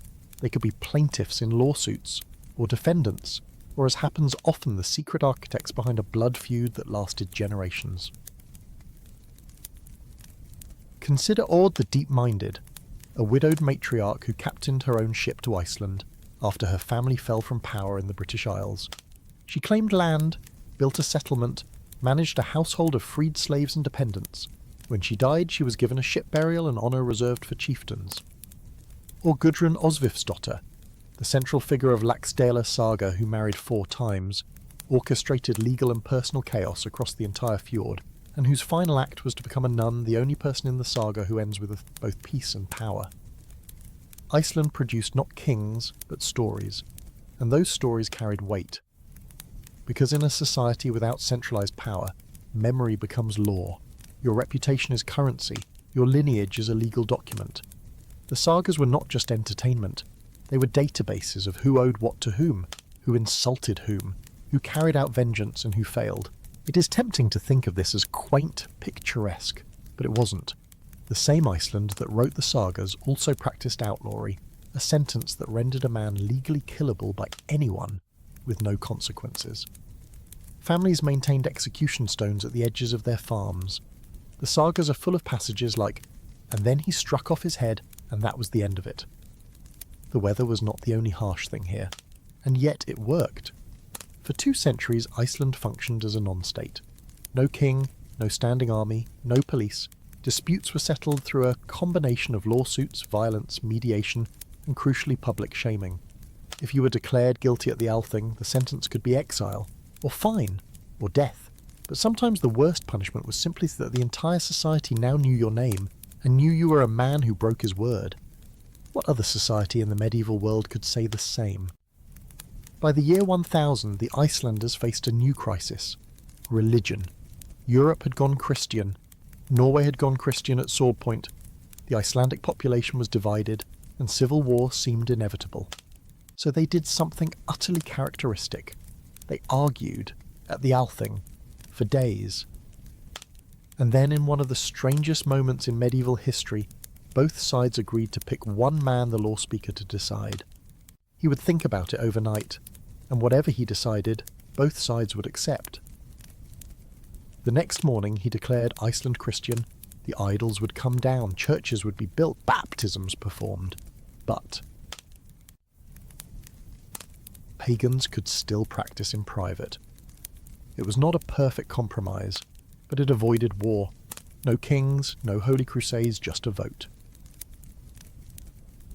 For a time, Iceland's autonomy lasted until the 13th century, when internal strife known as the Sturlung era shattered the fragile balance of power. The island was absorbed into the Norwegian crown. The Free Republic was over, but the sagas remained, and perhaps that is Iceland's real conquest. Long after the Viking raids ended, after the kingdoms fell, after the swords rusted, the stories still travelled. Into Europe, into modern literature, into the deep code of how the world remembers the North. Because Iceland was never empty. It was full, of wind, of ice, of lava, of memory, of words sharp enough to cut even the darkest winter. Every colonization story begins with one small crucial lie. Greenland's just happened to be written directly into its name. Erik Thorvaldsson. Better known as Erik the Red, was not a man famous for honesty, or patience, or diplomacy. He was famous for manslaughter, exile, and a particular shade of fiery red hair that matched both his temper and, eventually, his sales pitch. Born in Norway sometime in the 10th century, Erik came from a long tradition of problematic Vikings. His father had been exiled for killing a man, a family hobby Erik would continue. The Thorvaldsson family fled to Iceland when Erik was a child, but Iceland wasn't quite the untouched wilderness that it had once been. The good land was taken. The free-for-all spirit of the early settlers had begun to harden into property laws, lawsuits, and grudges that didn't forgive. And Erik, being Erik, did not adapt. A property dispute, a feud, a few unfortunate deaths, and suddenly Erik was declared an outlaw, a status that meant anyone could kill him on sight legally. He had 3 years to leave Iceland or become a corpse-shaped warning about respecting court rulings. So he sailed west, not entirely blind. There were rumours. Old sailors told of a land glimpsed beyond the western horizon. Others had been blown off course and come back with stories of a jagged coastline, ice-locked but habitable. Erik followed the trail, spent 3 years mapping the edges of this strange place, and made a discovery. It was brutal, but it was possible. The fjords in the south were ice-free in summer. There was grass, enough for livestock if you were stubborn, enough for hay if you were fast, and there was no one else there. No kings, no rivals, no courts, no one to tell Erik the Red how to live. But Erik also knew something else. If he went back to Iceland and told the truth that this new land was freezing, isolated, and one bad winter away from mass death, no one would follow him. So he named it Greenland, a masterclass in spin. It would, the saga says bluntly, attract settlers if it had a good name. And it worked. By the year 985, Erik had recruited a fleet of 25 ships. 14 made it. The others vanished storms, shipwreck, bad luck. Those who arrived set up 2 main settlements along the ice-free southwestern coast, the eastern settlement and the western settlement. And for a while, incredibly, it worked. The settlers brought cattle, sheep, goats. They hunted seals, walrus, caribou. They built turf houses like in Iceland, but with thicker walls. They fished the rich coastal waters. Trade routes connected them back to Europe mostly for iron, timber, and luxury goods, since Greenland itself had none of those things. And they adapted. Sort of. But here's where the story bends away from the romantic version, away from the rugged Norse farmers battling the elements. Because Greenland was never a perfect fit. It was never self-sustaining. From the start, it was a gamble, a colony sitting on the razor's edge of what was possible for medieval humans to survive. The Norse were land-based people. Their farming methods, raising cattle and sheep, were designed for the green hills of Norway and Iceland, not the fragile tundra ecosystem of Greenland. Their heavy reliance on grazing led to rapid soil erosion. Over a few generations, the thin, topsoil peeled away under hooves and frost. Winters lengthened, summers shortened, ice crept southward, and then came the Little Ice Age. Around the 14th century, global temperatures dipped, a shift so subtle it would be invisible to modern eyes but catastrophic to marginal societies. Growing seasons collapsed, hay yields plummeted, cattle died, people starved, and the North Atlantic sea lanes, already treacherous, froze over more frequently, cutting Greenland off from the vital supply ships out of Norway. Meanwhile, there were neighbours. The Thule Inuit, ancestors of today's Greenlandic people, arrived from the Canadian Arctic around the 12th century, technologically far better suited to the environment than the Norse. The Inuit hunted seals through ice holes. They built kayaks, used dog sleds. Their houses were warmer. Their diets adapted to the ice. There is archaeological evidence that the Norse and the Inuit interacted trading goods, sometimes fighting, sometimes cooperating. But the Norse never adopted Inuit technology. No kayaks, no seal hunting techniques, no dog sleds. They clung stubbornly to what had worked in Norway, as if the land itself would eventually bend to their will. It didn't. By the early 15th century, the Western settlement vanished. Completely. No written record, no explanation, just abandoned houses, empty churches, and scattered bones. The eastern settlement limped on for another half-century before it too collapsed. The last written record comes from the year 1415, a church record noting a wedding. After that, silence. When a ship finally arrived decades later, sent by the Norwegian king, they found nothing. Farms empty, churches roofless, fields overgrown. The Greenland colony had died, not in a single disaster, but in a long, cold surrender. A slow grinding failure of adaptation, climate, and distance. But Eric's lie? It worked longer than anyone had a right to expect. For 400 years, families lived there, married, raised children, buried their dead beneath carved stone crosses in fields that are, today, frost-shattered and silent. It is easy, maybe too easy, to frame this as failure. To say that the Norse lost because they refused to change, because they could not let go of their old-world farming, their cattle, their hay, their stone churches. But maybe it is something stranger. Maybe Greenland was never meant to succeed in the usual way. Maybe it was an outpost of psychological survival, a place where the descendants of raiders proved, to themselves and to the gods, that they could live at the very edge of the possible, that they could look at a place the earth itself had declared uninhabitable and say no, we will build here anyway. A lie, but one that became true for a while, through sheer force of will. And maybe that is the Viking story in miniature. Not just about conquest, or plunder, or war, but about humans who refused to accept the limits of their own maps. Greenland, the Greenland, it was never green.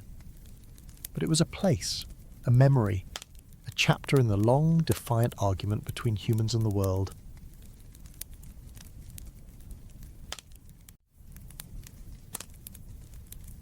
The strangest thing about the Viking Age is not that they reached America, it's that they left. Imagine it. You're standing on a beach in what today is Newfoundland. The wind smells different here. There are grapes, actual wine grapes growing in the hills, thick forests, fish so abundant they practically leap into your hands. Deer, meadows, timber, every single thing Greenland and Iceland could never offer. And yet within a handful of years, the Norse walked away.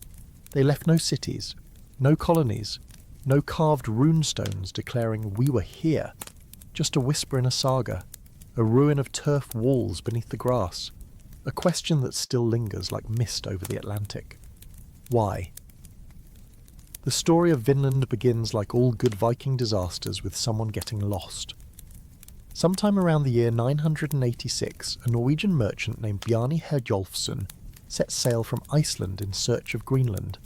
But Bjarni was a merchant, not an explorer. His ship got blown off course, he drifted west, far west, and caught sight of a coastline.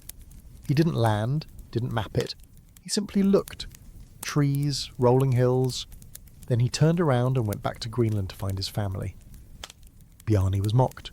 What kind of sailor finds an entire continent and doesn't bother to go ashore? But one person listened. Leif Erikson, son of Eric the Red, grandson of outlaws, child of Greenland's lie. Leif bought Bjarni's ship, outfitted it, gathered a crew, and followed the whispered coastline into the west. What he found was staggering. First, a place they called Helluland, the land of flat stones. Probably Baffin Island. Cold, harsh, unwelcoming.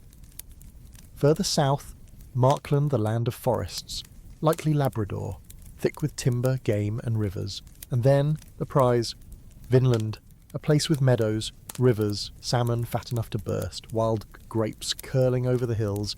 The sagas say they overwintered it there, built houses, called it Leifsbudir, Leif's camp, and it worked, for one winter. But something was watching. The sagas call them skrælings, a word that means little scraps, or little men, probably a Norse insult for anyone not themselves. These were the First Nations of the Atlantic coast, likely ancestors of the Beothuk, people who had lived on these shores for thousands of years. They were not strangers to the land, they were the land. The first meetings were cautious, gifts exchanged, trade attempted. But the Norse were not subtle neighbours. The sagas speak of misunderstandings escalating over weapons, over trade, over territory, a skirmish, a death. And then, as it always does, everything spiralled. The Norse retreated to their ships. The The Skraelings returned in numbers far more than the Greenlanders had ever imagined. Arrows rattled off shields, stones flew. The saga says the Norse saw a great dark mass swelling toward them from the forest. Outnumbered, cut off, they fled. Vinland was paradise, but it was someone else's paradise. And it became clear that whatever the Norse wanted here, timber, furs, farmland, they would have to take it by force. And the Norse were many things, but they were not numerous. Greenland could not supply an army, Iceland could not reinforce a colony. Norway was too far, too preoccupied. Still, the story was not over. Enter Freydis Eiriksdottir. If Leif Erikson was the cautious explorer, Freydis was not. The saga paints her as Eric the Red's true heir, violent, shrewd, and terrifyingly competent. Freydis joined one of the follow-up expeditions to Vinland with 2 other crews, led by men named Helgi and Finnbogi. It started badly. Before they even reached Vinland, Freydis tricked her companions. She convinced them to split the ships equally, but smuggled extra men aboard her vessel. By the time the others realised, it was too late. They arrived, built a joint camp, but resentment simmered, and then, as always, came blood. Freydis accused Helgi and Finnbogi of insulting her. Of breaking the agreement, she told her husband to kill them.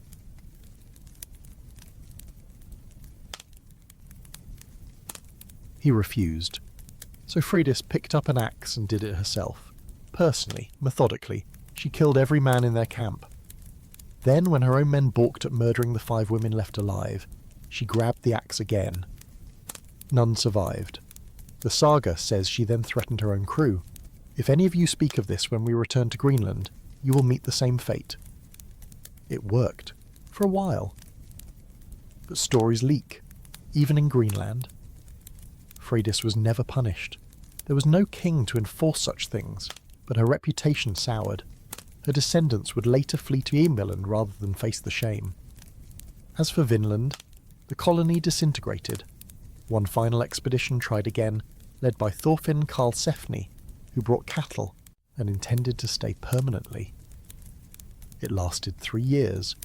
The land was rich, but the wars with the Skraelings never ended. Every attempt at trade collapsed into violence.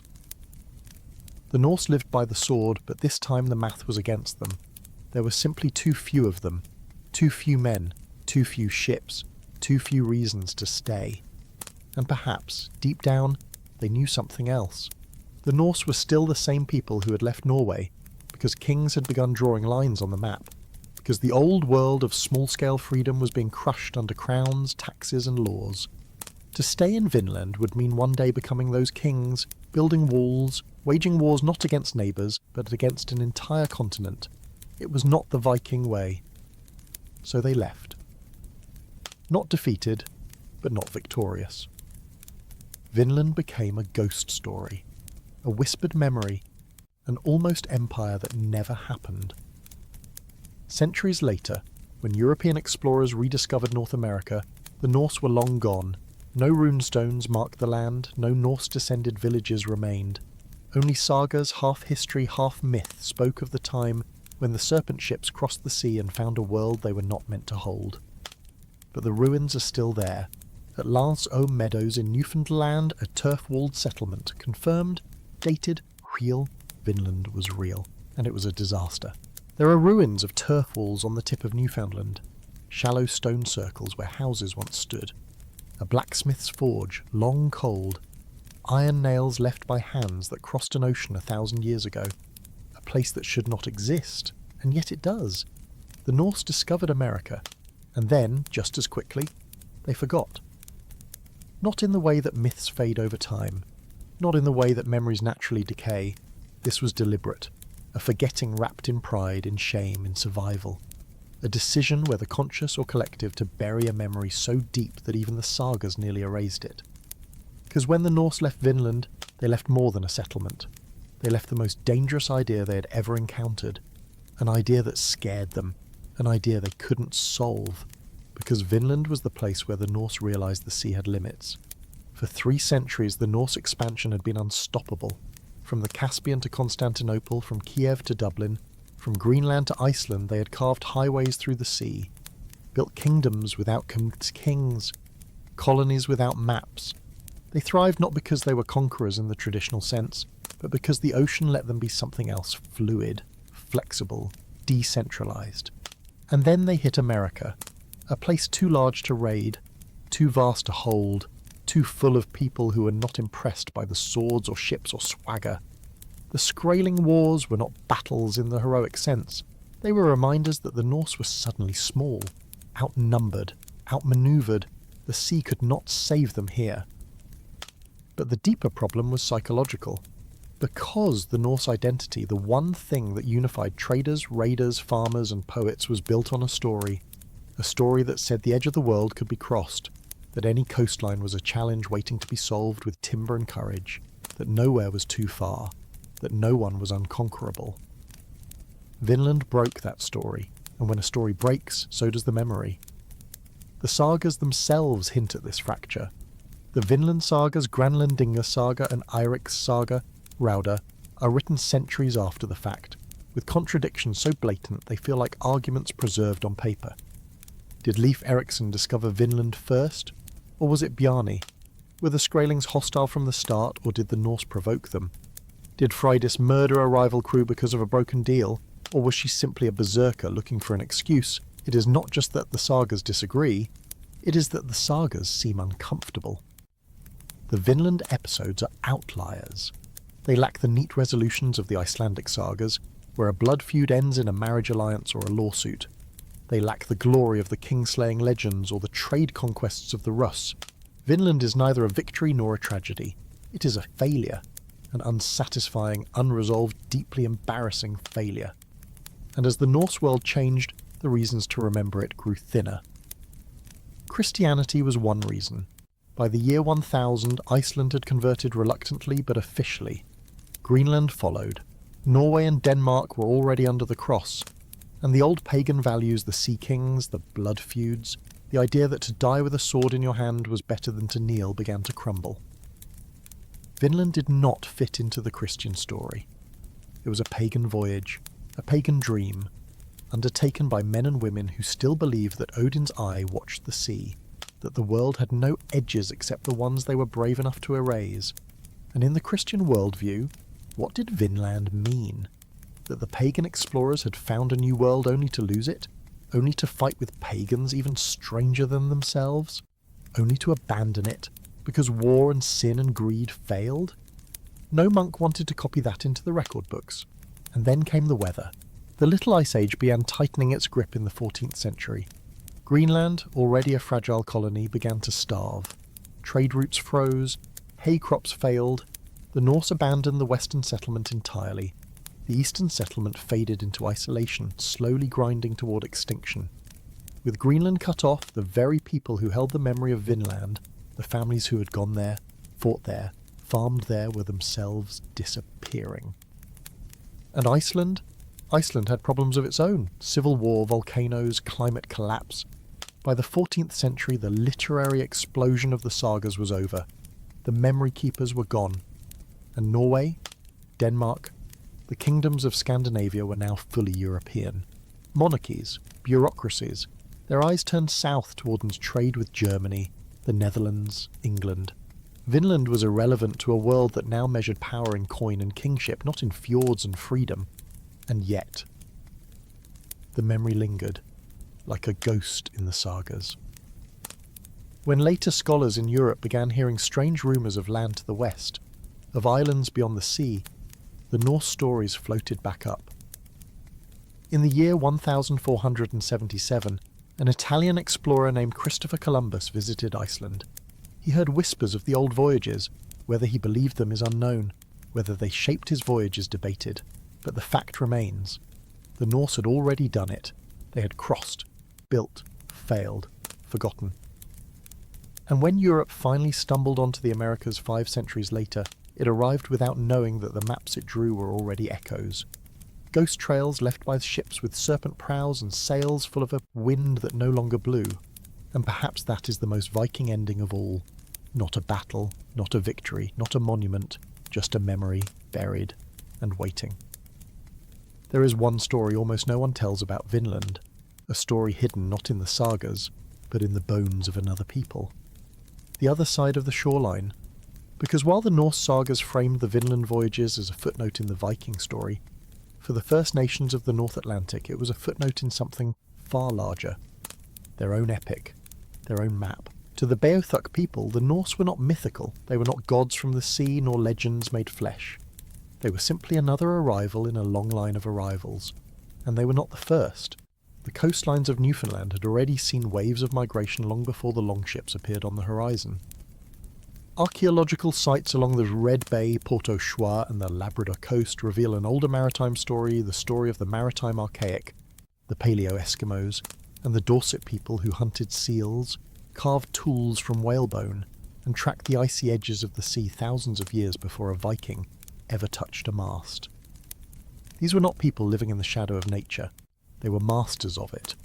Their boats were light, fast and designed for ice. Their tools were precise, portable, designed for season that flipped from cruel to kind and back again. They read the ice like the Norse read the stars. And by the time the Norse arrived in Vinland, the Beothuk descendants of these ancient lineages already had a map. Not a map written in ink, a map written in memory. Every inlet, every shoal, every river where the salmon would run, or where the seals would surface, or where driftwood would pile high after a storm. When the Norse came ashore, it was not discovery, it was intrusion. The Beothuk saw them first. They would have heard the hammering of the shipwrights before they saw the hulls. They would have smelled the fires, watched the strange new cattle unloaded onto the beaches, creatures never before seen on this continent, and they would have weighed them. Are these traders, raiders, spirits, men? And then the answer came quickly, when the first gift soured. When the first misunderstanding turned to violence, when the iron was lifted as sword instead of plough. The sagas say that the Norse saw the Skraelings as strange, cowardly, untrustworthy, but to the Beothuk the Norse must have seemed suicidally reckless. Large, slow-moving animals, building permanent camps on a land that did not welcome permanence, bringing herds that destroyed berry grounds, cutting timber where the beavers were needed, hunting too much in one place. Using space like Europeans, not like travellers. For the Beothuk, space was something negotiated, cycled, left to rest, but the Norse built fences, and a fence, in this world, was a declaration of war. It is likely that the Beothuk never intended a war of extermination, but when the Norse struck first, or perhaps when a theft turned to death, the calculus shifted. The Norse were few, the forests were many, and there are few easier enemies to outmaneuver than people who cannot read the silence of the trees. The sagas speak of dark shapes swelling from the woods, of ambush, of skirmish lines too large to count, of warriors hidden behind boulders, using the landscape itself as a weapon, of arrows that seem to come from the ground and the sky at once. But there is something the sagas do not say. They do not say whether the Norse realised they were not just fighting one tribe, because the Beothuk were not alone. The Mi'kmaq to the south, the Innu to the north, the Dorset further west, these were not isolated pockets. They were threads in a web older than Europe's own states, and word travels faster than ships. By the time the Norse tried to settle Vinland, the Atlantic coast already knew what they were, and they closed ranks. This may explain something the sagas never quite admit. Why the Norse left not after one bad battle, but after a pattern of every attempt at settlement collapsing, not from one war, not from one loss, but from an ecosystem of resistance. And there is a deeper irony. While the Norse forgot Vinland, while the sagas let it fade into uncomfortable rumour, the memory did not die on the other side of the sea. Among the oral traditions of the Mi'kmaq and the Beothuk survive fragments of a strange encounter, tales of pale-skinned people in floating houses, of men who carried iron axes but could not live without their strange animals, of a camp that appeared by the water, then vanished. The Beothuk word for these outsiders is lost. No written record survives. No one knows exactly how they describe the Norse, but the bones remember, the layers of fire-scorched earth, the arrowheads lodged in collapsed turf walls, the iron nails scattered in the midden piles where no iron should have existed. A memory written not in saga but in soil. And then, as quickly as they came, the Norse were gone. Their floating houses vanished beyond the horizon. Their cows left no descendants. Their walls collapsed. The forest swallowed the camps. The shorelines fell silent again, except for the whisper of the wind, the same wind that blew them here, the same wind that took them home, or perhaps took them somewhere else entirely.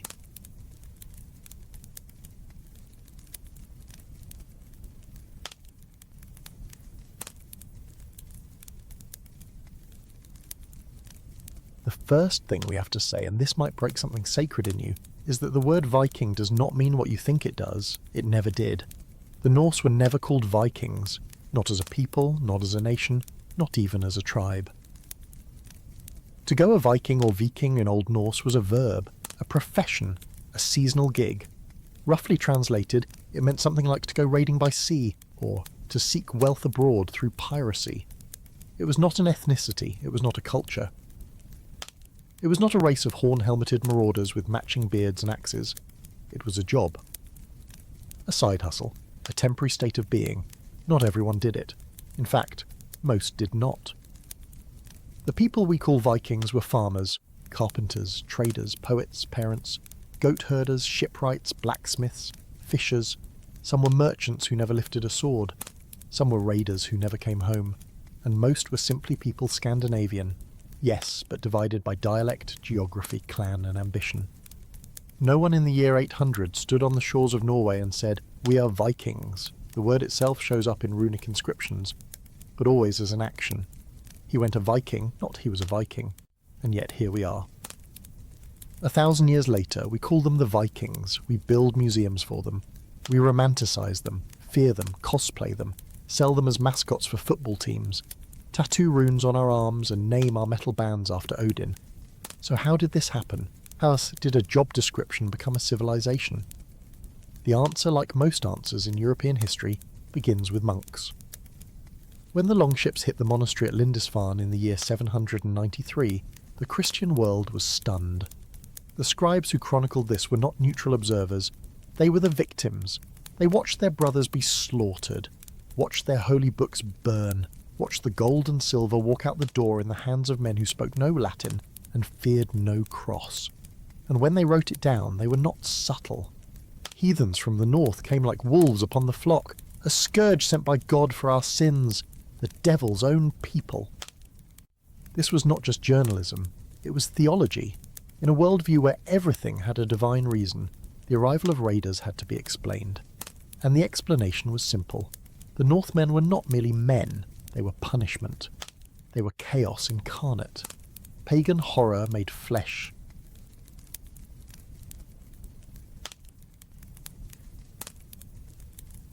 And the word Vikingar slipped from its Norse usage into Latin chronicles as a label. The Vikings came. Not some men who went Viking came, but the Vikings. A people was born on parchment, a mistake that became a myth. But monks were not the only myth makers. Centuries later, after the Viking Age was over, after the kings of Scandinavia had traded their gods for crosses and their longships for bureaucracies, a new kind of myth-making began. This time it was not born of fear, it was born of romance. In the 19th century, as Europe was swept up in Romanticism, that fever dream of medieval nostalgia, nationalism and Gothic revival, the image of the Viking was reinvented. No longer pagan devils. Now they were rugged individualists, free men, untamed by church or crown, noble savages but with better hair. Painters imagined them standing on windswept cliffs. Writers conjured sagas of fearless adventurers. Wagner gave them horns which no Viking ever wore, and opera gave them drama. And crucially, nationalism gave them purpose. In Germany, in Britain, in Sweden, in Denmark, the Viking image became political, a symbol of masculine freedom, of ethnic destiny, of imperial right. The British said, "We are descended from Vikings, that is why we rule the seas." The Germans said, "The Viking blood is Aryan blood, the pure blood of the North," a belief that would metastasize into horrors in the 20th century. In Sweden and Norway, the Viking became an icon of independence, of resistance against foreign kings, of ancestral greatness. And so the word Viking, a job title, became a civilization, a race, a brand, a lie. But it worked. It worked because it was simple, because it made good paintings, good textbooks, good propaganda, because the truth that most Scandinavian men in the year 900 were more likely to be mucking out goat pens than raiding Paris does not sell nearly as well. But the bigger truth is stranger still. The Norse never needed the myth. because what they actually were is far more impressive. They were not an empire, not a nation, not a tribe. They were a network, a decentralized web of kinship, trade, raiding, farming, migration and memory that spanned from Baghdad to Newfoundland. The real story is not that the Vikings were unstoppable warriors. It is that the Norse invented a way of life that made borders irrelevant. Their ships were passports. Their language, Old Norse, became the lingua franca of ports from Dublin to Novgorod. Their trade routes connected the Islamic world to the frozen north. Their silver came from Baghdad, their silk from Constantinople, their slaves from the British Isles. Their stories passed mouth to mouth became the great sagas of the medieval world. They did this without emperors, without armies, without a written map. And that is what the word Viking cannot contain.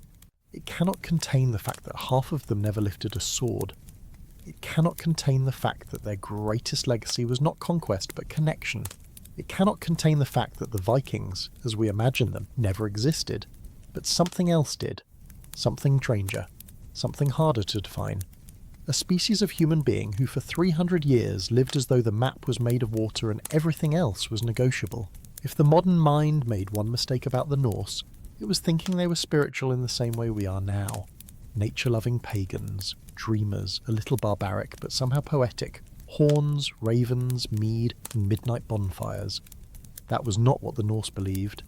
The truth is colder, stranger, more horrifying, more honest. Because for the Norse, life was a losing battle against a universe that would always win, and at the centre of it all was Odin, not a god of love, not a god of creation, not even primarily a god of war. Odin was a god of knowledge, but the price of knowing was everything. He was the one-eyed wanderer who had gouged out his own eye to drink from the well of fate. The magician who hung himself from the world tree for 9 nights stabbed with a spear, starving, bleeding, not to save humanity, but to steal the runes. The secret knowledge of reality itself, the patterns of magic, death, destiny. His gift to humanity was not salvation. It was knowing how you would die, knowing that it would not matter. Because the Norse worldview was brutally deterministic. The Norns' 3 primordial women who spun the threads of every life were older than the gods, older than time. What they wrote was final. No prayer would change it. No offering, no mercy. Even the gods were doomed. Even Odin would die. At the end of time at Ragnarok, the great wolf Fenrir would swallow Odin whole. He knew this, and he kept going anyway. This was the core of Norse paganism. Not worship in the modern sense, not a bargain with heaven, but a grim reckoning. An acceptance that fate was cruel, the world was ending, and all you could do, the only noble thing left, was to meet it with teeth bared and sword raised. And this was the cult of Odin. It was not for everyone. Most Norsemen were farmers who worshipped Thor, god of weather, fertility, protection. Others prayed to Freyr, lord of peace and harvest, or to Njord, master of the sea. But the warriors, the ones who went Viking, they were Odin's, and Odin's price was blood. Human sacrifice was not a rumour in the Norse world. It was a fact. Eyewitness accounts from Arab traveller Ibn Fadlan in the 10th century describe a funeral where a slave girl is offered to accompany her dead master. She is given alcohol, ritual sex, and then as the ship burns, stabbed to death by the priestess known as the Angel of Death. Adam of Bremen, a German chronicler, writes of the temple at Uppsala, a place where every 9 years, 99 men, 99 horses, 99 dogs, and 99 of every living thing were sacrificed, hung in the sacred grove, left to rot among the trees. Even Odin himself demanded hanging. His followers mimicked his self-sacrifice, hanging enemies, prisoners, or sometimes volunteers, offering them to the world tree. This was not death as punishment. It was death as a cosmic transaction. But the strangest offerings were not of bodies, but of minds. The Norse believed that prophecy came through madness, through dismemberment of the self. Shamans known as vulvas, often women, would enter trance states fueled by hallucinogenic mushrooms, chanting and rhythmic drumming to walk the threads of fate, to see beyond time. The word for poetry, skaldskapa, was the same as for sorcery. Poets were seers. To speak the truth about life was to speak about its ending. The sagas are obsessed with foreshadowing. Every hero knows how he will die. He walks toward it anyway. And this is the context, the strange, terrible beauty of it, in which we must place the most infamous ritual of all. The Blood Eagle. Did it happen? The sagas claim it did. The recipe is simple. The victim, usually a captured king or a hated rival, is bound face down. His ribs are hacked away from his spine. His lungs are pulled out through the gap. They are spread like wings. The blood pools like a sea around the body. And the victim, if legend is to be believed, must not scream. If he screams, his shame lives forever. If he does not, he wins. He becomes a myth. But did it really happen? Historians are split. Some argue it was never real, that it was a poetic metaphor, a Christian misunderstanding of a skaldic verse that described cutting an eagle shape into the back, a symbolic mark of vengeance. Others argue the opposite, that the sagas are precise, that the anatomical descriptions are too accurate to be invented, that the Norse who dismembered bodies for divination, who sacrificed by hanging, by drowning, by fire, would have had no moral obstacle to inventing a death like this. But whether it was real in practice, it was real in meaning. Because the Blood Eagle was not about the victim, it was about the Watchers, it was about performing for the gods, for the Norns, for fate itself. It was saying, if this is the world you made, then let me show you what I can make of it. Even if what I make is horror, even if what I make is death-shaped like wings. And the deeper horror one that Christian monks could never understand is that the Norse did not do this out of cruelty, they did it out of clarity. Because in a world where fate cannot be escaped, the only freedom is how you meet it. And if the universe itself will end, if even the gods will die, then the highest virtue is not obedience, not forgiveness. It is courage, naked, savage, uncompromising. That is the core of the cult of Odin. And that more than any sword or ship or saga is why the Norse will never truly be forgotten. Before there were gods of mercy, before the idea of salvation or sin, there was Odin. Not a god of love, not a god of comfort, not even a god of war in the way we like to imagine. Odin was something stranger, something harder, a force that sat somewhere between knowledge, death, magic and madness. His name in Old Norse meant something like fury or ecstasy, but not the joyful kind. The kind that takes your mind apart and doesn't give it back in the same shape. According to the oldest myths, Odin wasn't always the king of the gods. He had brothers, Vili and Ve. Together, the three of them did the most unspeakable thing the universe had ever seen. They killed Ymir, the first living being, a cosmic frost giant, and from Ymir's dismembered body they built the world. His blood became the oceans, his bones became the mountains, his skull became the sky. The gods themselves were born out of violence, the world was made out of murder, and Odin, standing in the middle of it all, was the one who understood what that meant. He became the god of seeing too much. You've probably heard the story of how Odin gave up one of his eyes. It wasn't a metaphor, it was a transaction. Deep beneath the roots of the world tree there was a well, Mimir's well, filled with the waters of wisdom. Odin wanted to drink from it. The price was an eye. Without hesitation he pulled it out, dropped it into the black water, and from that day forward he walked through the worlds with only one eye, but twice the knowledge. But that wasn't enough. Odin was the kind of god who understood that knowing a little bit was worse than knowing nothing. If the Norns, the three ancient women who wove the fate of all things, knew how every story ended, then Odin needed to learn how to read the threads. So he did something only Odin would do. He climbed the world tree, Yggdrasil, and there he hung himself. For 9 nights and 9 days, Odin dangled between life and death, pierced by his own spear. No food, no water, no comfort, just the wind and the dark and the creaking of the tree that holds the universe together. He wasn't doing this for anyone but himself. No one was watching, no one was cheering him on. He wasn't sacrificing for mankind, he was sacrificing to himself, and at the end of it the runes revealed themselves. Strange symbols full of power and pattern. Letters, but more than letters. Codes for magic, for fate, for speaking things into being. Odin came down from that tree not as a warrior, but as a sorcerer. His tools were not just weapons, they were instruments of fate. His spear, Gungnir, never missed. His golden ring, Draupnir, dripped copies of itself every 9th night, an endless promise of return. 2 wolves, Geri and Freki, stood at his feet. 2 ravens, Hugin and Munin. Thought and memory flew over the world each morning, whispering every secret back to him by dusk. He was not a god you prayed to for good harvests. That was Thor's job. Odin was the god you called when you needed to bend reality, when you needed to speak with the dead, when you were ready to risk your soul for a glimpse behind the curtain. And speaking of the dead, Odin's relationship with them wasn't symbolic. It was literal. Odin ruled over Valhalla, the hall where half the warriors slain in battle were taken. The other half went to Freyja's field, Folkvanga, but Odin's hall was different. It was not heaven, it was not peace, it was a barracks, a waiting room for the apocalypse. The warriors there drank and fought, died and resurrected, again and again, training for the day when they would ride out with Odin at Ragnarok. Odin's interest in the dead went beyond hosting them. In one of the older poems, Baldur's Dreams, Odin rides to the underworld, to Hel, to find answers about his son's coming death. He raises a dead Vulva Osiris from her grave to demand prophecy. The dead woman warns him, there's nothing he can do, the death is coming, and with it the end of the gods. Odin hears this, and goes on anyway. There was another reason Odin stood apart from the other gods: magic. Specifically, a form of Norse magic called Sida, a weaving of fate, a kind of divination and manipulation that often involved trance states, shape-shifting or speaking with spirits. Sida was mostly practiced by women. It carried a social stigma when performed by men. To practice it was to be seen as ergi, a word meaning effeminate, perverse, even morally unclean.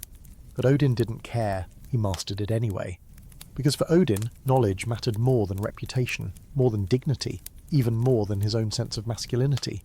He crossed boundaries, always.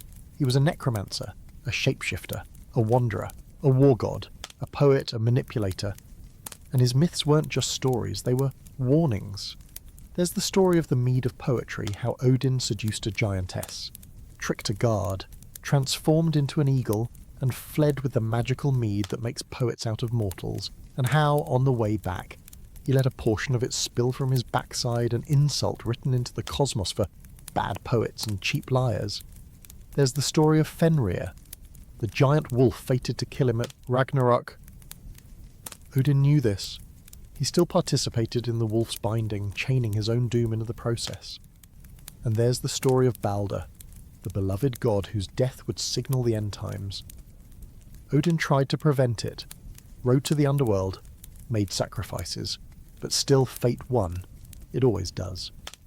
That's the terrifying thing about Odin. In a world where even the gods are doomed, he shows you how to keep walking anyway. That's why warriors loved him. That's why poets feared him. That's why kings gave him offerings. And that's why, even after Christianity swept across Scandinavia, Odin refused to fully disappear. He became the leader of the wild hunt, riding through the winter sky with ghostly soldiers at his back. He haunted the borders between worlds, between life and death, between madness and wisdom. He still does, somewhere, waiting.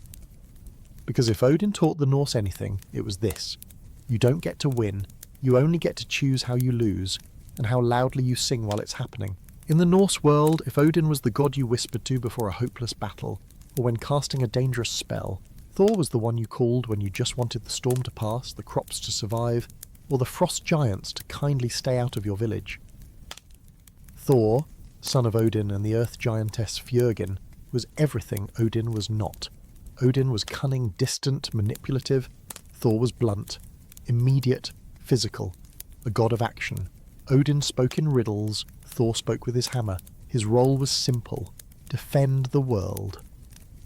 Where Odin travelled the boundaries between life and death, Thor guarded the boundary between order and chaos, between the realm of humans, Midgard, and the dark worlds of the giants, the Jotnar.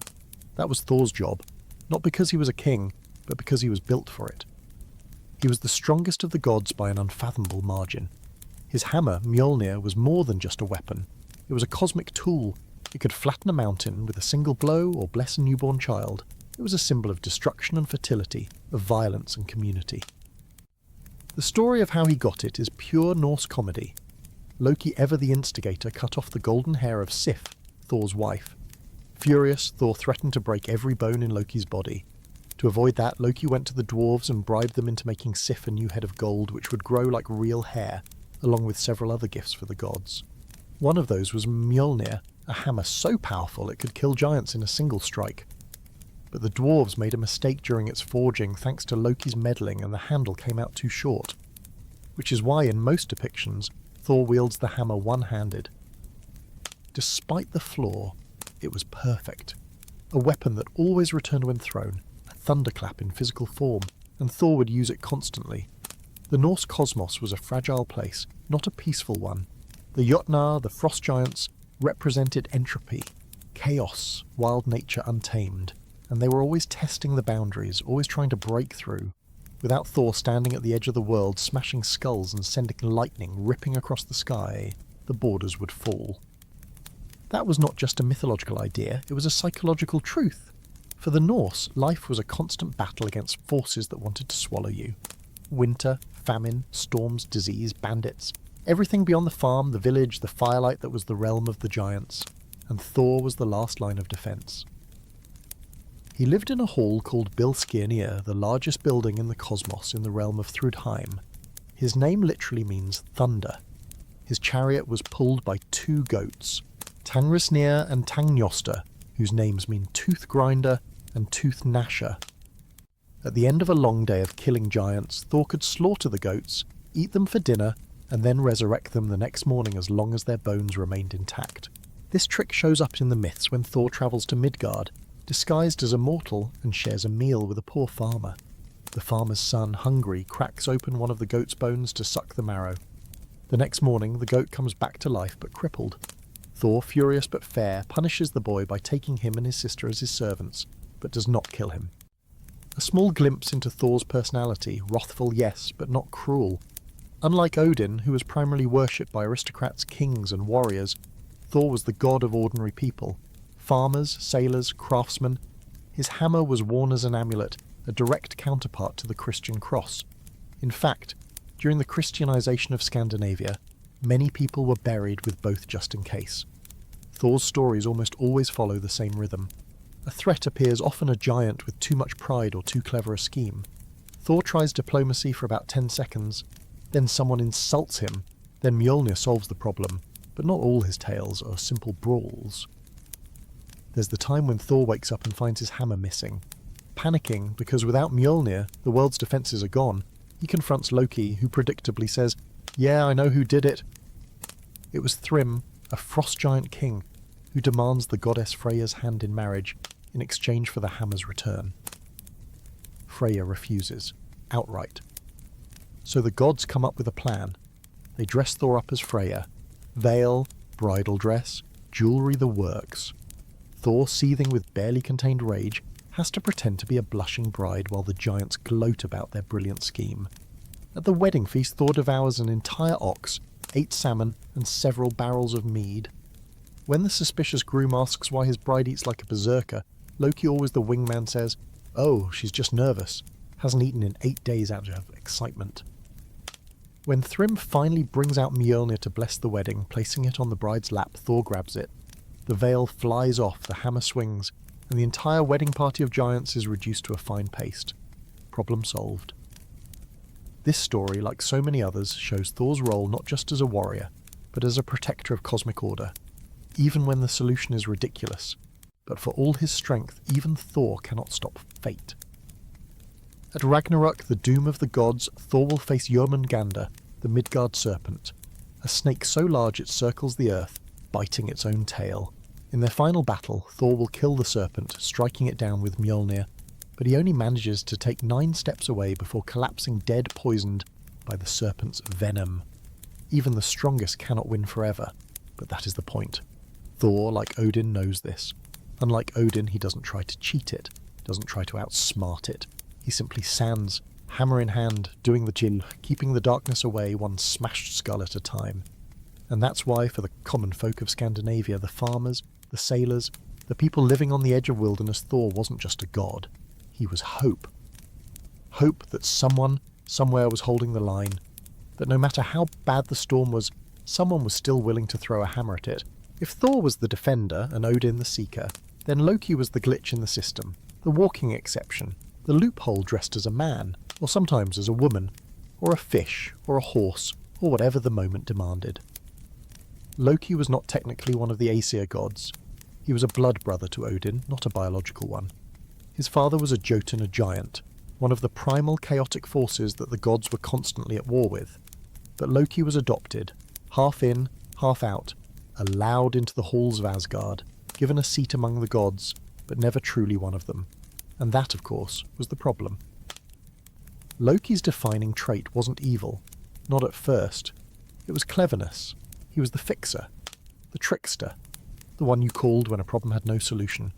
But the thing about a fixer is this: the person who can untangle any knot also knows exactly how to tie one. Most of Loki's early myths are comedies. He causes a disaster. The gods rage, threaten to kill him, and Loki panics, comes up with a solution that usually involves another crime, fixes the problem, and walks away, grinning until next time. Take, for example, the time he nearly lost Asgard itself. A mysterious builder appears and offers to build the gods an impenetrable wall.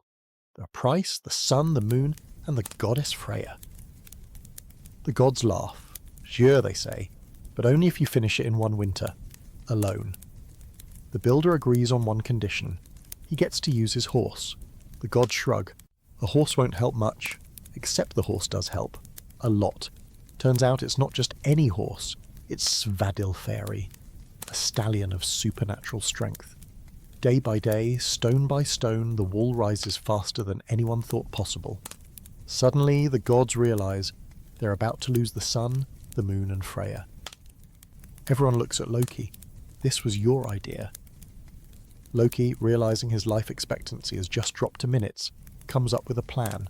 On the last night before the deadline, Loki transforms himself into a beautiful mare. Not just any mare, but the most seductive, irresistible mare ever to walk the 9 realms. Svadilfari takes one look, drops his harness, and runs. The builder cannot finish the wall. The gods refuse to pay. The builder reveals himself as a giant and lunges at them in fury, only to be smashed to pieces by Thor's hammer. Problem solved, except not entirely. Several months later, Loki returns to Asgard, with a baby, a horse, an 8-legged, grey-skinned, supernatural horse.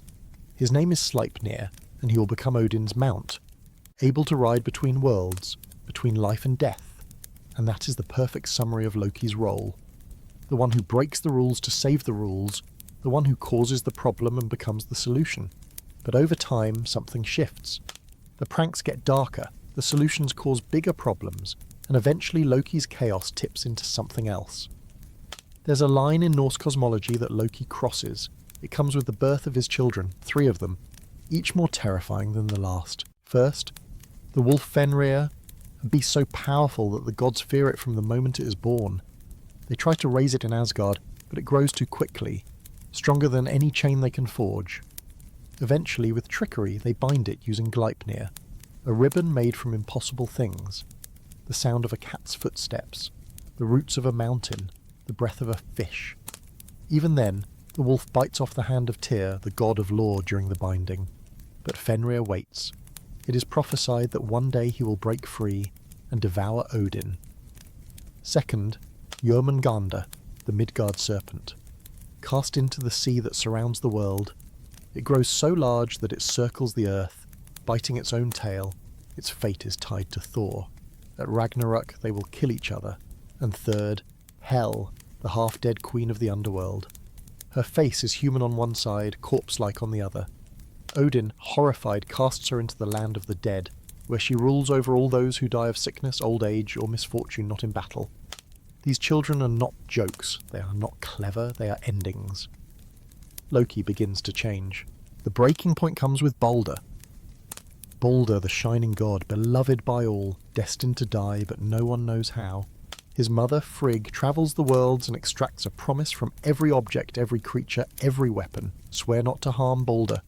All agree, except one, a sprig of mistletoe. Too young, too small, too harmless, she thought. Loki finds this out. At the gods' feast, the Aesir amuse themselves by throwing stones, spears and axes at Balder, who laughs as each one bounces off harmlessly. Loki, smiling, approaches Balder's blind brother, Herdr. Here, he says, try this, I'll help you aim. It is a dart of mistletoe. Herdr throws. Balder falls, dead. The gods scream, panic, the world trembles. Odin knows. This is the first crack, this is how it begins. The attempts to undo the damage fail. Loki mocks them, refuses to help. And now there is no going back. The gods capture him. And Loki's punishment is as brutal as anything in myth. The gods tie him to 3 great stones deep beneath the earth. His own son is slain. His entrails are used to bind Loki in place. Above him they hang a serpent. Its venom drips onto his face, burning him, writhing him in agony. His wife Sigyn holds a bowl to catch the venom, but when she leaves to empty it, the drops fall, and Loki convulses in pain. The Norse said this is why the earth shakes, why earthquakes happen, because Loki still suffers, still waits until Ragnarok. When he will break free, lead the armies of the dead and the giants, and burn the world. But even then, Loki isn't simple. Is he evil or inevitable? He is the boundary that fails, the consequence of systems that believe they are unbreakable. Odin represents fate. Thor represents order. Loki represents entropy, the thing that happens to everything eventually. No structure holds forever, no wall stays up, no oath is unbroken, no god survives their own story. Loki isn't the villain. He's the reminder that everything built can fall, and it will. Freyja wasn't technically one of the Aesir gods. She was Vanir from an older family of gods, a different tribe entirely. The Vanir were gods of fertility, cider, magic, nature, sex, and wealth. Their world was not the realm of war or kingship, but of cycles, of land, of life, and of the uncanny. When the Aesir and the Vanir went to war back in the mythic prehistory of the cosmos, the battles were so brutal, so evenly matched, that neither side could win. Eventually they brokered peace, a hostage exchange. From the Vanir, the Aesir received Freyja and her brother Freya, and her father Njord. The Aesir didn't know it yet, but they had just accidentally invited the most powerful magician in the universe into their halls. Freya brought with her the practice of Cedar, a form of Norse magic so ancient, so strange, that even Odin himself had to beg her to teach it to him. Cedar was the art of weaving fate, of seeing into the future, of altering the threads that bind the world together. It was an act of both vision and manipulation, a terrifying power, a dangerous one. In fact, in many Norse sources, Cedar is considered morally suspicious, gender-bending, disruptive. It was magic that made its user liminal, someone who stood between worlds, between genders, between categories. Odin's adoption of it was seen as shameful by other gods, something that marked him as ergi unmanly, deviant. But for Freya this was simply how the world worked. Freyja was a paradox, a goddess of war, a goddess of love, a goddess of death, a goddess of wealth, a goddess of magic, all at once, and never separate. Most people today remember Freyja as a goddess of beauty and love. And that's true, but only partly, when she was the goddess of desire, and desire in the Norse world was not a soft thing. It was dangerous. It was power. To desire something was to risk everything, and to be desired was to be hunted. There's a reason Freyja's most famous possession was a necklace Brisingamen fed it glittered like fire. The myths differ on how she acquired it. Some say she seduced the dwarves, some say she traded, some say she simply paid. But the gods feared it, because Brisingamen wasn't just jewellery. It was power condensed into an object, beauty made into a weapon.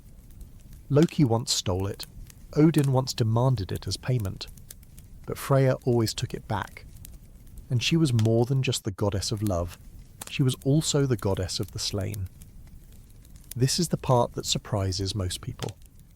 When warriors died in battle, half of them didn't go to Valhalla. Half of them went to Freyja's Hall Folkvanga, a place just as glorious, just as honourable as Odin's war barracks, maybe more so. The sagas don't explain why, but the implication is this Freyja chose her dead first.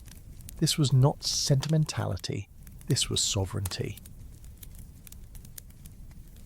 Freya ruled the fields of the dead the same way she ruled the realms of the living, through desire, through magic, through choice. It is easy to forget, when reading the surviving myths, that most of the stories were recorded by Christian writers long after Norse paganism had faded.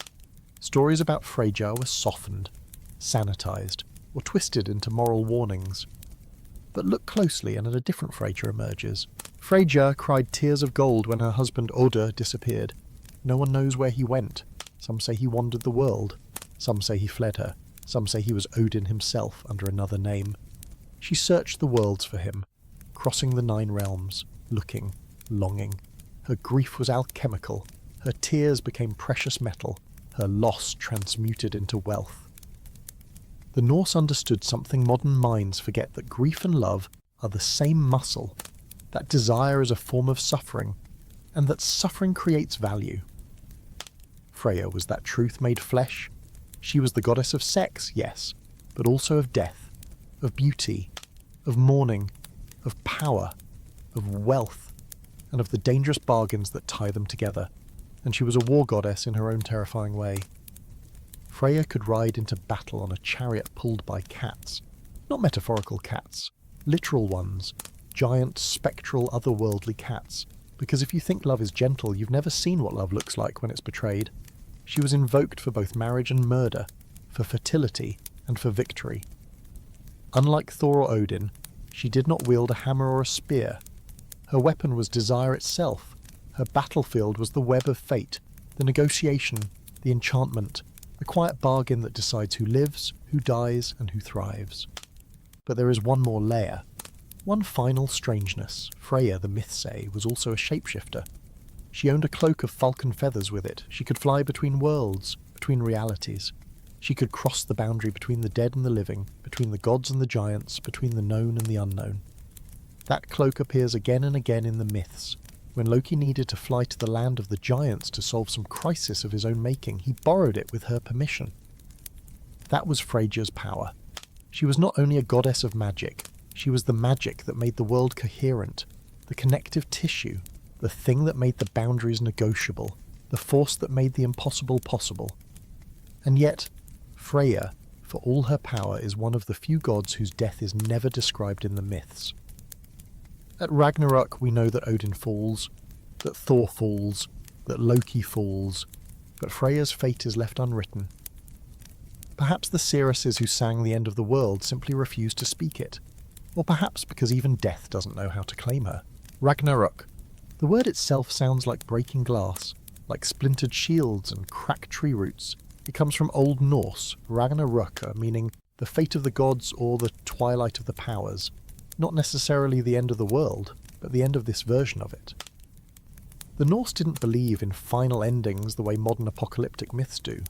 There was no clean slate, no white-robed paradise after the fires burned out. Instead, Ragnarok was a cycle, a collapse, a necessary correction in the cosmic code. But it wasn't a surprise. The gods always knew it was coming, and they always knew they couldn't stop it. It begins with signs, warnings. The unravelling starts small. First, there will be 3 consecutive winters with no summer in between. 3 years of cold, hunger and darkness. Crops will fail. Brothers will turn on brothers, fathers on sons.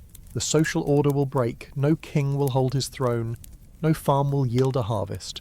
Wolves will hunt at the edges of human settlements. Famine and murder will dance together. Then the monsters will rise. Fenrir the wolf will break free from his chains. The same wolf the gods tricked into captivity with impossible bindings. He will run with jaws so wide they stretch from heaven to earth. Wherever he moves, the sky will tremble. Jörmungandr, the Midgard serpent, will rise from the sea, sending tidal waves crashing into the shores of every land. Poison will drip from his fangs. The air and water will sour. Fish will die. Coasts will vanish.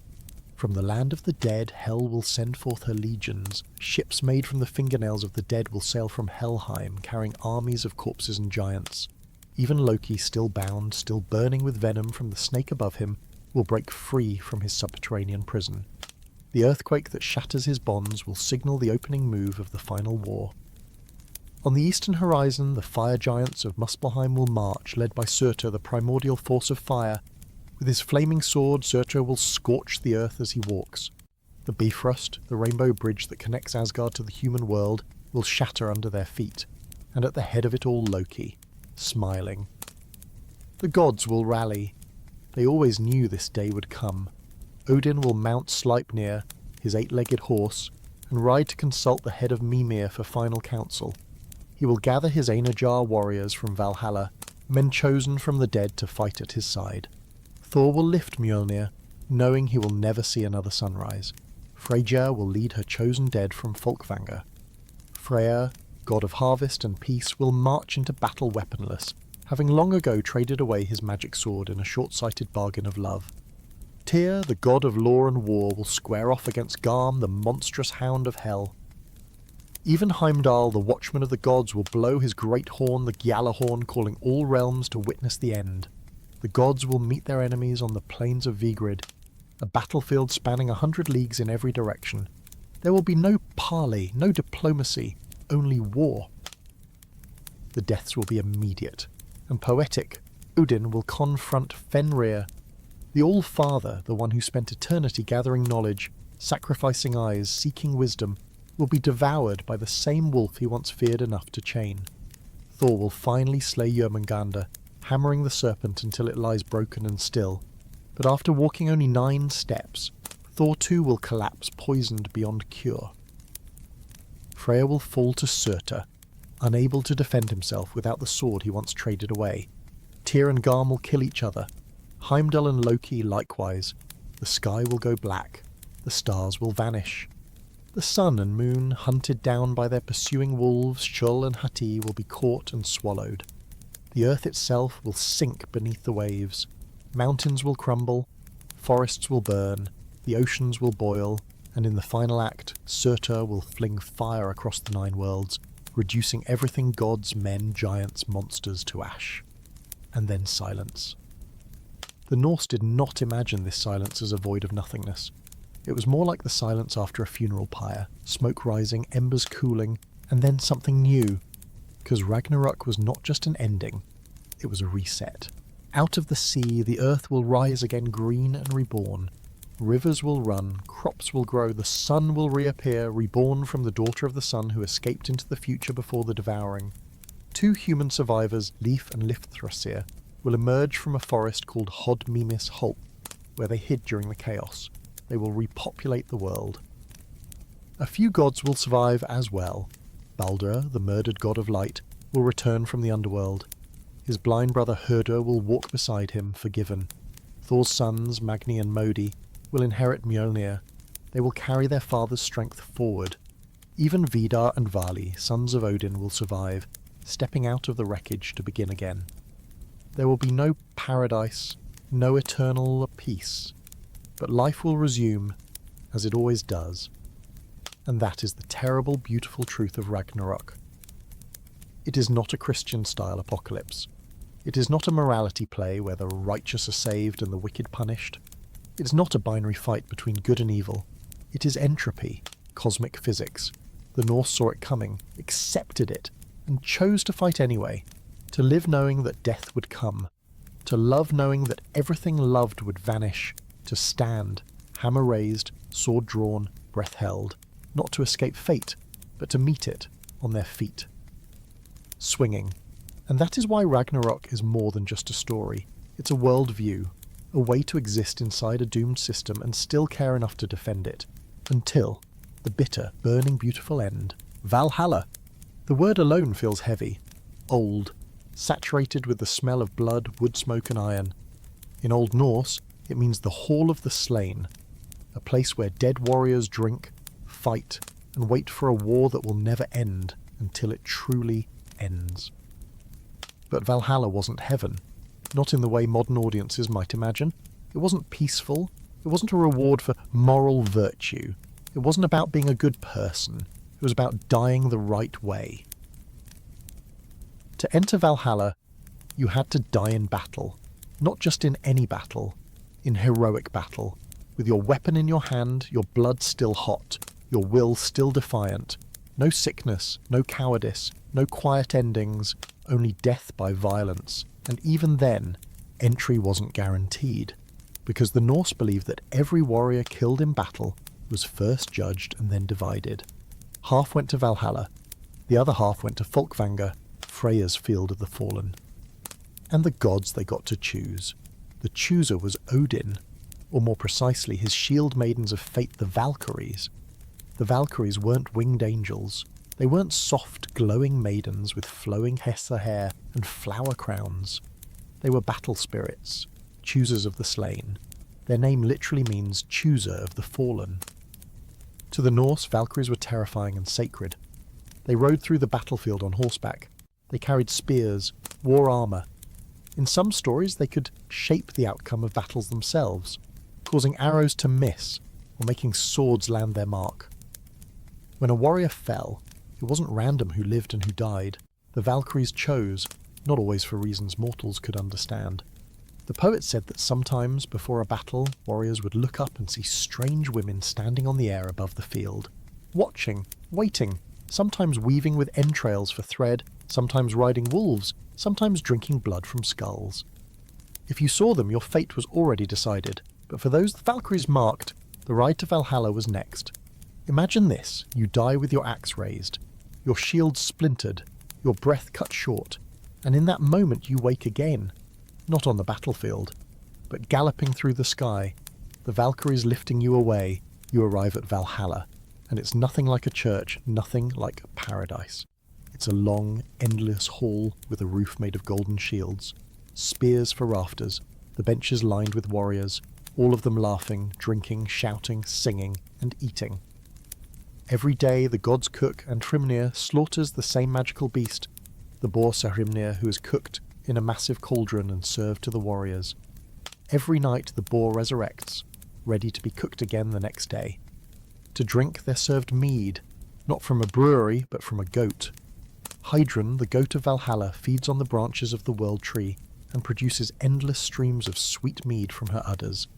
The dead warriors fill their horns and drink until they fall asleep on the floor, and every morning they wake up healed, fresh, whole, and ready to fight again, because that's the point of Valhalla. Every day the warriors dress, arm themselves, and pour out into the fields outside the hall, and they fight. Not in practice, not with blunted swords, they fight to the death. Limbs are hacked off, skulls are split, blood soaks the earth, and at sunset everyone rises again, whole, restored. The blood vanishes, the bodies return, and the warriors stumble back into the hall laughing, drinking, shouting about who killed who, and in the morning they'll do it all again. Because Valhalla wasn't the reward, it was the training ground, the waiting room, the army being prepared for Ragnarok. Odin was not gathering these men out of kindness, or mercy, or love. He was stockpiling them, because when Fenrir broke free, when the serpent rose, when the giants marched, Odin would need every sword he could get. So day after day, year after year, century after century, the warriors of Valhalla rehearsed for a war that hadn't come yet. A war Odin knew he would still lose. But that was the thing about Norse cosmology. You fight even when you know you're doomed. You stand even when you know the ground is going to break beneath you. You raise your shield even if the sun won't rise tomorrow. Because fighting mattered. Because defiance mattered. Because how you die says everything about how you lived. But not every Norse warrior dreamed of Valhalla. Some hoped for Folkvanga, Freyja's hall. Some, weary of war, didn't care where they went, as long as it wasn't Helheim. And most never saw any afterlife at all, because in the end, all myths are promises. Valhalla was one such promise. A golden hall built on top of fear. A place where warriors became symbols, where memory became muscle, where death became rehearsal, for a battle that still hasn't happened. Yet, the first thing to understand is this. Ragnar Lodbrok is a paradox, a man made of myth, a man made of maybe. The historical records do not agree on whether he lived. No single text confirms him, and yet dozens reference him. Sagas, poems, chronicles from Iceland to France to England to the monasteries of Christian scribes who prayed his name would never come near their shores again. A ghost in the footnotes of history, a nightmare that somehow walked. The stories say he was a king of Denmark, or of Sweden, or of both, or neither. Sometimes a chieftain, sometimes a pirate, sometimes a crowned ruler with a fleet so vast it blocked the horizon. His name Lodbrok means hairy breeches.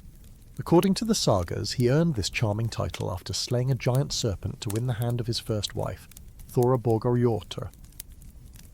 He fashioned trousers from animal hides, boiled them in pitch, and wore them into battle against the venomous monster, protecting himself from its fangs and poison. From then on, the man was called Ragnar Lodbrok, Ragnar Hairy Breeches, because why not? This is how saga logic works. And yet beneath the absurdity, the poetry, and the stitched-together mythologies, something real pulses. Multiple figures in 9th century records resemble Ragnar. Some historians think he is an amalgamation, a legendary composite of several notorious Viking leaders whose stories bled together across generations. But whether real, invented, or both, the story of Ragnar is the story of the Viking explosion itself, the collision of north and south, of sea and shore, of raider and ruler. The sagas tell us that Ragnar married 3 women. First Thora, whose hand he won by killing the serpent. Then Lagertha, a shield maiden from Norway, fierce in battle, who saved his life during a civil war. He met her after the death of Thora. According to Saxo Grammaticus, the medieval chronicler, Lagertha fought with her hair loose, leading a battalion of women warriors, and when Ragnar asked for her hand she agreed, but only after he proved himself worthy of her wildness. The marriage did not last, but the myth did. His final wife, and the most famous in legend, was Aslaug, a woman of high lineage said to be the daughter of the dragon slayer Sigurd and the shield maiden Brynhilda from the older Volsunga legends. Aslaug was clever, prophetic and wise. The sagas describe how Ragnar, testing her intelligence, asked her to come to him neither clothed nor unclothed, neither fasting nor eating, neither alone nor in company. She arrived dressed in a fishing net, nibbling on an onion, accompanied only by a dog. She passed the test, and became the queen of Ragnar's most legendary children. And oh, those children. If Ragnar himself is a question mark in history, his sons are exclamation points. Ivar the Boneless, a tactical genius, feared as much for his mind as for his rumoured physical deformity. Some say he was crippled, others that he was snake-like, boneless, uncanny. Bjorn Ironside, the adventurer, the explorer, said to have sailed as far as the Mediterranean, raiding the coasts of Italy, North Africa, even reaching the Byzantine Empire. Sigurd Snake in the Eye, named for the strange serpent-shaped mark in his eye. Hvitserk, the shadowy one less is known but no less feared. Together these sons would one day form the great heathen army, a Viking force so massive, so coordinated, that it would conquer nearly all of Anglo-Saxon England. And the reason for that army was Ragnar's death. Ragnar's most famous raid was on the kingdom of Northumbria, in what is now northern England. The sagas claim that Ragnar, against the advice of Aslaug, set sail with only a small force, driven by arrogance, curiosity and a hunger for glory. His ships were wrecked in a storm. He was captured by King Ella of Northumbria, and Ella Humsas did not show mercy. According to legend, Ragnar was thrown into a pit of snakes, poisonous, biting, hissing. As they struck him over and over, Ragnar, defiant to the last, laughed and sang. His death song is one of the most famous fragments of Viking poetry ever recorded. The piglets will grunt when they hear how the old boar died. A warning, a promise. His sons were coming, and come they did. In the year now called 865, the great heathen army crossed the sea, bigger than any Viking force before it. Not a raid, not a plunder mission, but a war of conquest. The first to fall was York. King Ella was captured, and the sons of Ragnar, in repayment for their father's death, inflicted upon him the most infamous execution in the Viking imagination, the Blood Eagle. They carved open his back, broke the ribs from the spine, pulled the lungs out through the wound, spreading them like wings. Whether the Blood Eagle was ever truly practiced is debated by historians. Some say it was real, others argue it was poetic hyperbole, a literary revenge invented by later storytellers. But whether real or myth, it became real in memory. And that's the point. What made Ragnar so enduring wasn't just the raids, it wasn't just the legends, it was what he represented. He was the Viking archetype made flesh, a man who refused to kneel, a man whose death became the reason for the first true Viking invasion, not of monasteries, but of kingdoms. His story is the story of the Viking transformation, from pirates to conquerors, from seasonal raiders to map writers, from whispers on the tide to the architects of political change in England, France, Ireland and beyond. And yet the irony is this: Ragnar never wanted to build an empire. His myth is not one of kingship, not one of governance. It's a story of hunger, of motion, of testing the edge of the world simply because the edge was there. In that way, Ragnar was not the king of the Vikings. He was their ghost, their echo, the first ripple in a wave that would keep moving for the next 3 centuries. Whether he lived, or whether the sagas stitched him together from many dead men's memories, hardly matters now, because history forgot the borders between fact and story long ago. Ragnar Lodbrok exists because we remember him, and remembering is the only real immortality. It begins with a funeral that never happened. Ragnar Lodbrok dead in the snake pit, his bones abandoned to rot in Northumbrian soil. His death song echoing through time did not fade. It reached across the sea, to Denmark, to Norway, to the halls of his sons. And what those sons did next rewrote the map of medieval Europe. They were not alike, not in strength, not in temperament, not in ambition. If anything, they were rivals as much as brothers. But the one thing they shared was the oath to avenge their father. The sagas say there were many sons, perhaps 7, perhaps more, but 4 names rise again and again through both legend and historical record. Ivar the Boneless, the tactician, the mind of the army. His epithet, the Boneless, has baffled scholars for centuries. Some say it referred to a genetic disorder, perhaps brittle bones or hypermobility, or even a form of osteogenesis imperfecta. Others argue it was poetic, describing someone serpent-like, fluid in movement, able to slip through battle without harm. The most cynical argue it was a mistranslation, and that it simply meant legless, a reference to being carried on a shield due to a disabling injury. But none of it mattered to the men who followed him, because when Ivar gave orders, cities burned. Ivar was not a berserker. He was not the first to rush into the shield wall. He was the one who broke it from behind through strategy, manipulation, and siegecraft. In some ways, Ivar was less Viking, more general, less about the raid, more about the war. Bjorn Ironside, the explorer, the adventurer. His epithet was earned either through invulnerability in battle. His enemy's blades could not pierce his armour, or, more likely, from his iron-hard will. Where Ivar sought kingdoms, Bjorn sought horizons. The sagas say he sailed beyond the boundaries of the known world to the Mediterranean, to the coasts of Spain, Italy, even North Africa. Some claim he tricked the defenders of Luna, Italy, by pretending to be dead. His crew begged the city to allow a Christian burial inside the walls. Once granted, Bjorn leapt from his coffin with his sword drawn. The gates opened from within. Whether the story is true doesn't matter. What matters is that it was told and retold. Bjorn was the Viking spirit of endless movement, of curiosity dressed in violence. Sigurd Snake in the Eye, named for a literal serpent-shaped mark in his eye, twisted like the Ouroboros, the world serpent that devours its own tail. Sigurd was the political one, the builder of power, the son who stayed behind when others voyaged. He inherited the Danish heartland, becoming a king in name, not just title. While Ivar and Bjorn expanded outward, Sigurd made sure there was still a throne left to return to. His reign would eventually lead to the foundation of powerful Scandinavian dynasties that shaped Europe for generations.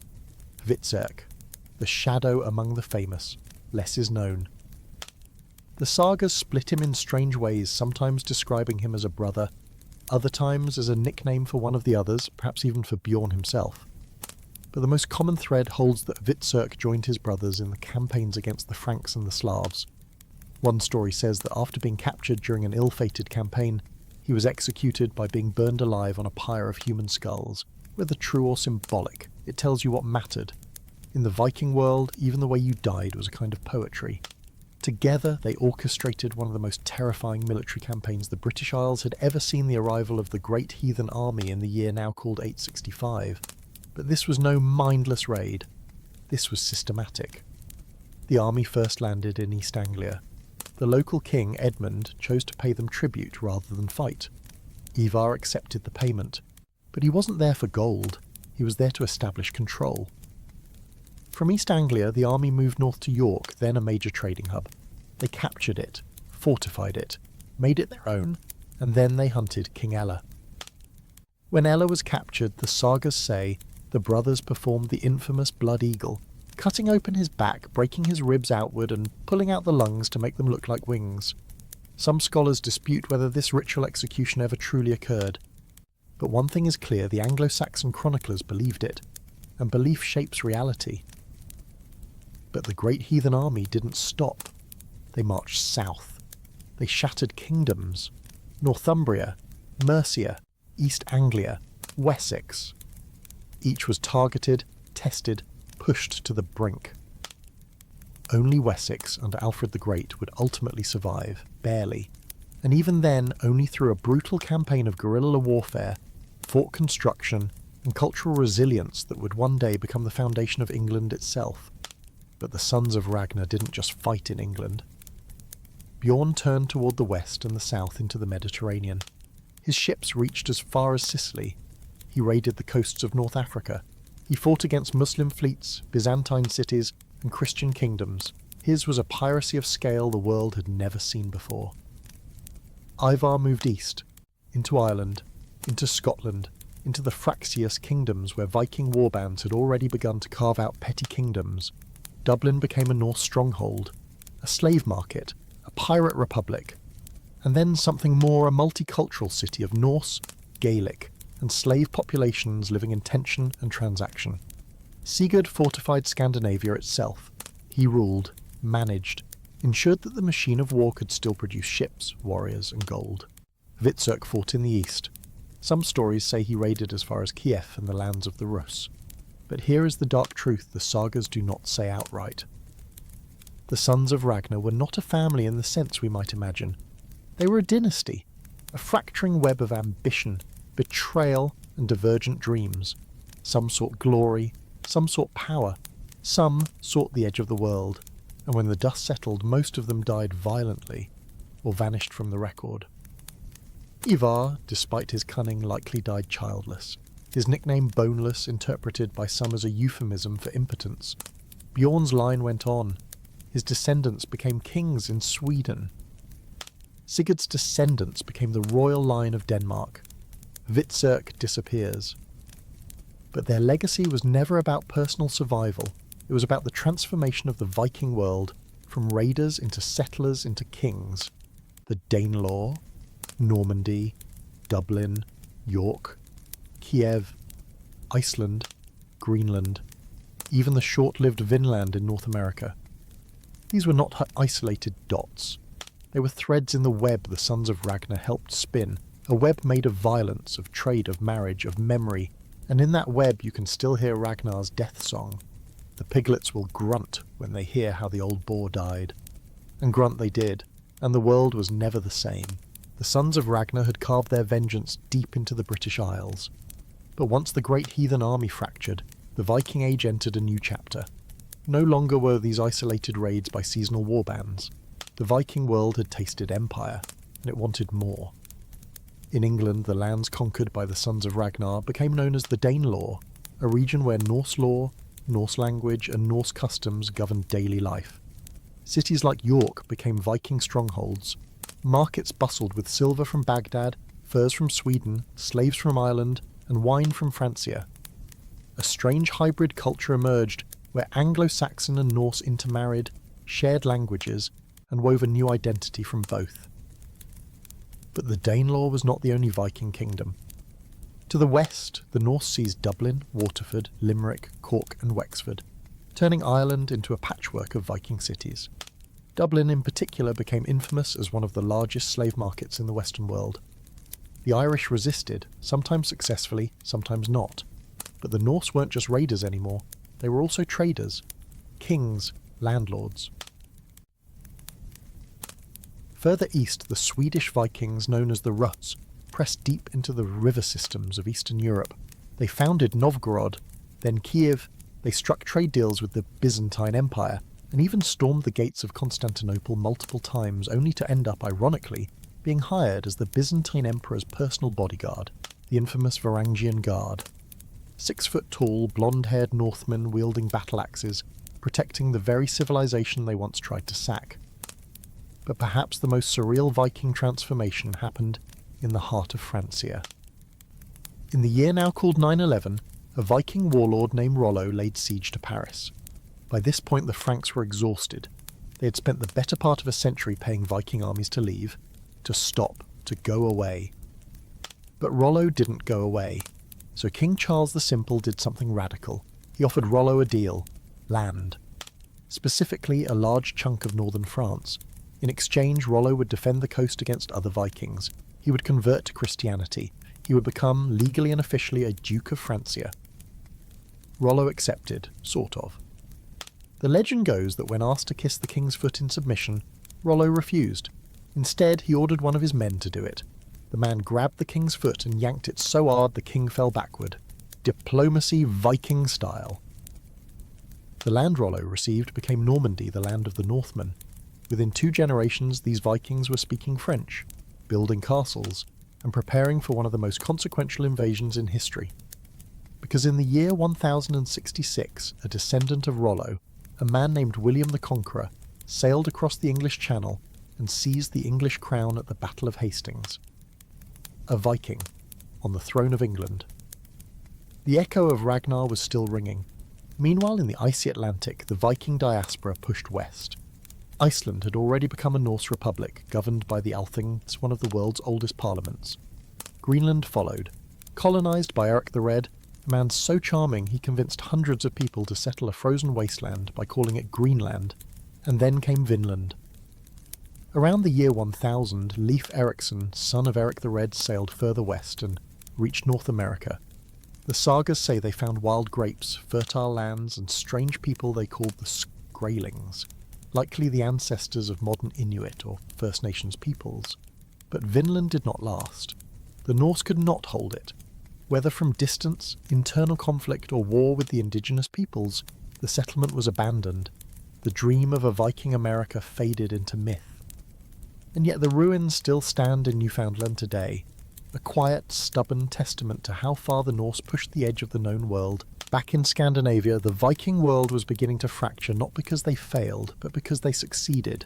Kingship replaced chieftains. Centralised power replaced independent warbands. Denmark became a kingdom, Sweden became a kingdom, Norway became a kingdom, and with kingdoms came taxes, bureaucracy, state religion. The wild pagan freedom of the early Viking Age started to choke beneath the weight of order. Christianity spread not through sword and flame, but through trade, through marriage, through slow cultural erosion. The gods of Asgard faded. Odin, Thor, Freya says. Replaced by the cross, replaced by Christ, but the sword didn't go quietly. The final act of the Viking Age played out in England. After centuries of back-and-forth raids, settlements and reconquest, the Danish king Sweyn Forkbeard succeeded where no Viking before him had. He conquered the entirety of England in the year 1014. His son, Canute the Great, ruled not only England, but Denmark, Norway and parts of Sweden. For a brief surreal moment, the Viking world was an empire. A North Sea empire that bound together Scandinavia and Britain under one crown. Canute wasn't just a warlord, he was a statesman. He styled himself as a Christian king, attended mass, paid clerics, built churches, and yet he still held the blood of Ragnar in his veins. But even empires fade, Canute's sons could not hold what he built.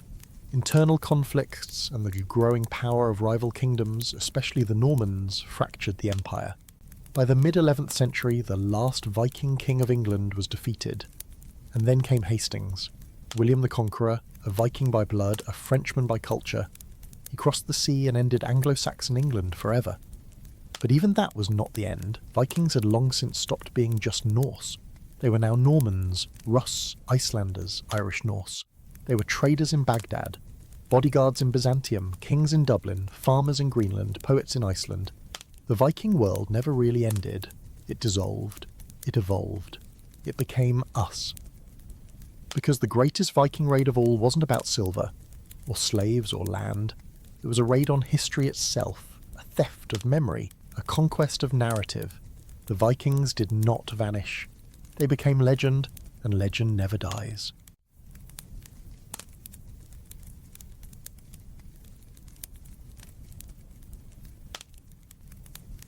Alright, friend, let's end where all endings begin quietly, almost imperceptibly, the way a tide slips away without anyone noticing until the sand is cold beneath their feet.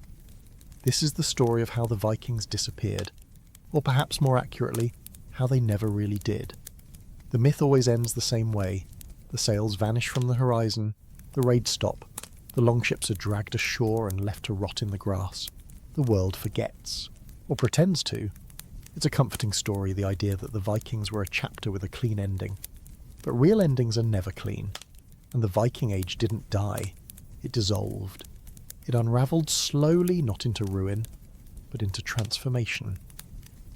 The first crack wasn't swords, it wasn't politics, it was the weather. Around the late 13th century, the North Atlantic slipped into what historians call the Little Ice Age. Winters grew longer, summers shorter, crops failed, sea ice expanded, and for the Norse colonies clinging to the far edges of the world, Iceland, Greenland and Vinland, the margin for survival was already paper thin. In Greenland, it was a death sentence.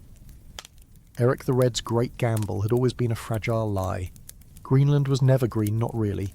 It was a marketing slogan dressed up as geography. The settlers survived by exporting walrus ivory, hides and narwhal tusks to Europe, luxury goods that funded their precarious existence in an unforgiving land. But by the 14th century, demand collapsed. Elephant ivory returned to European markets from Africa. Trade routes shifted.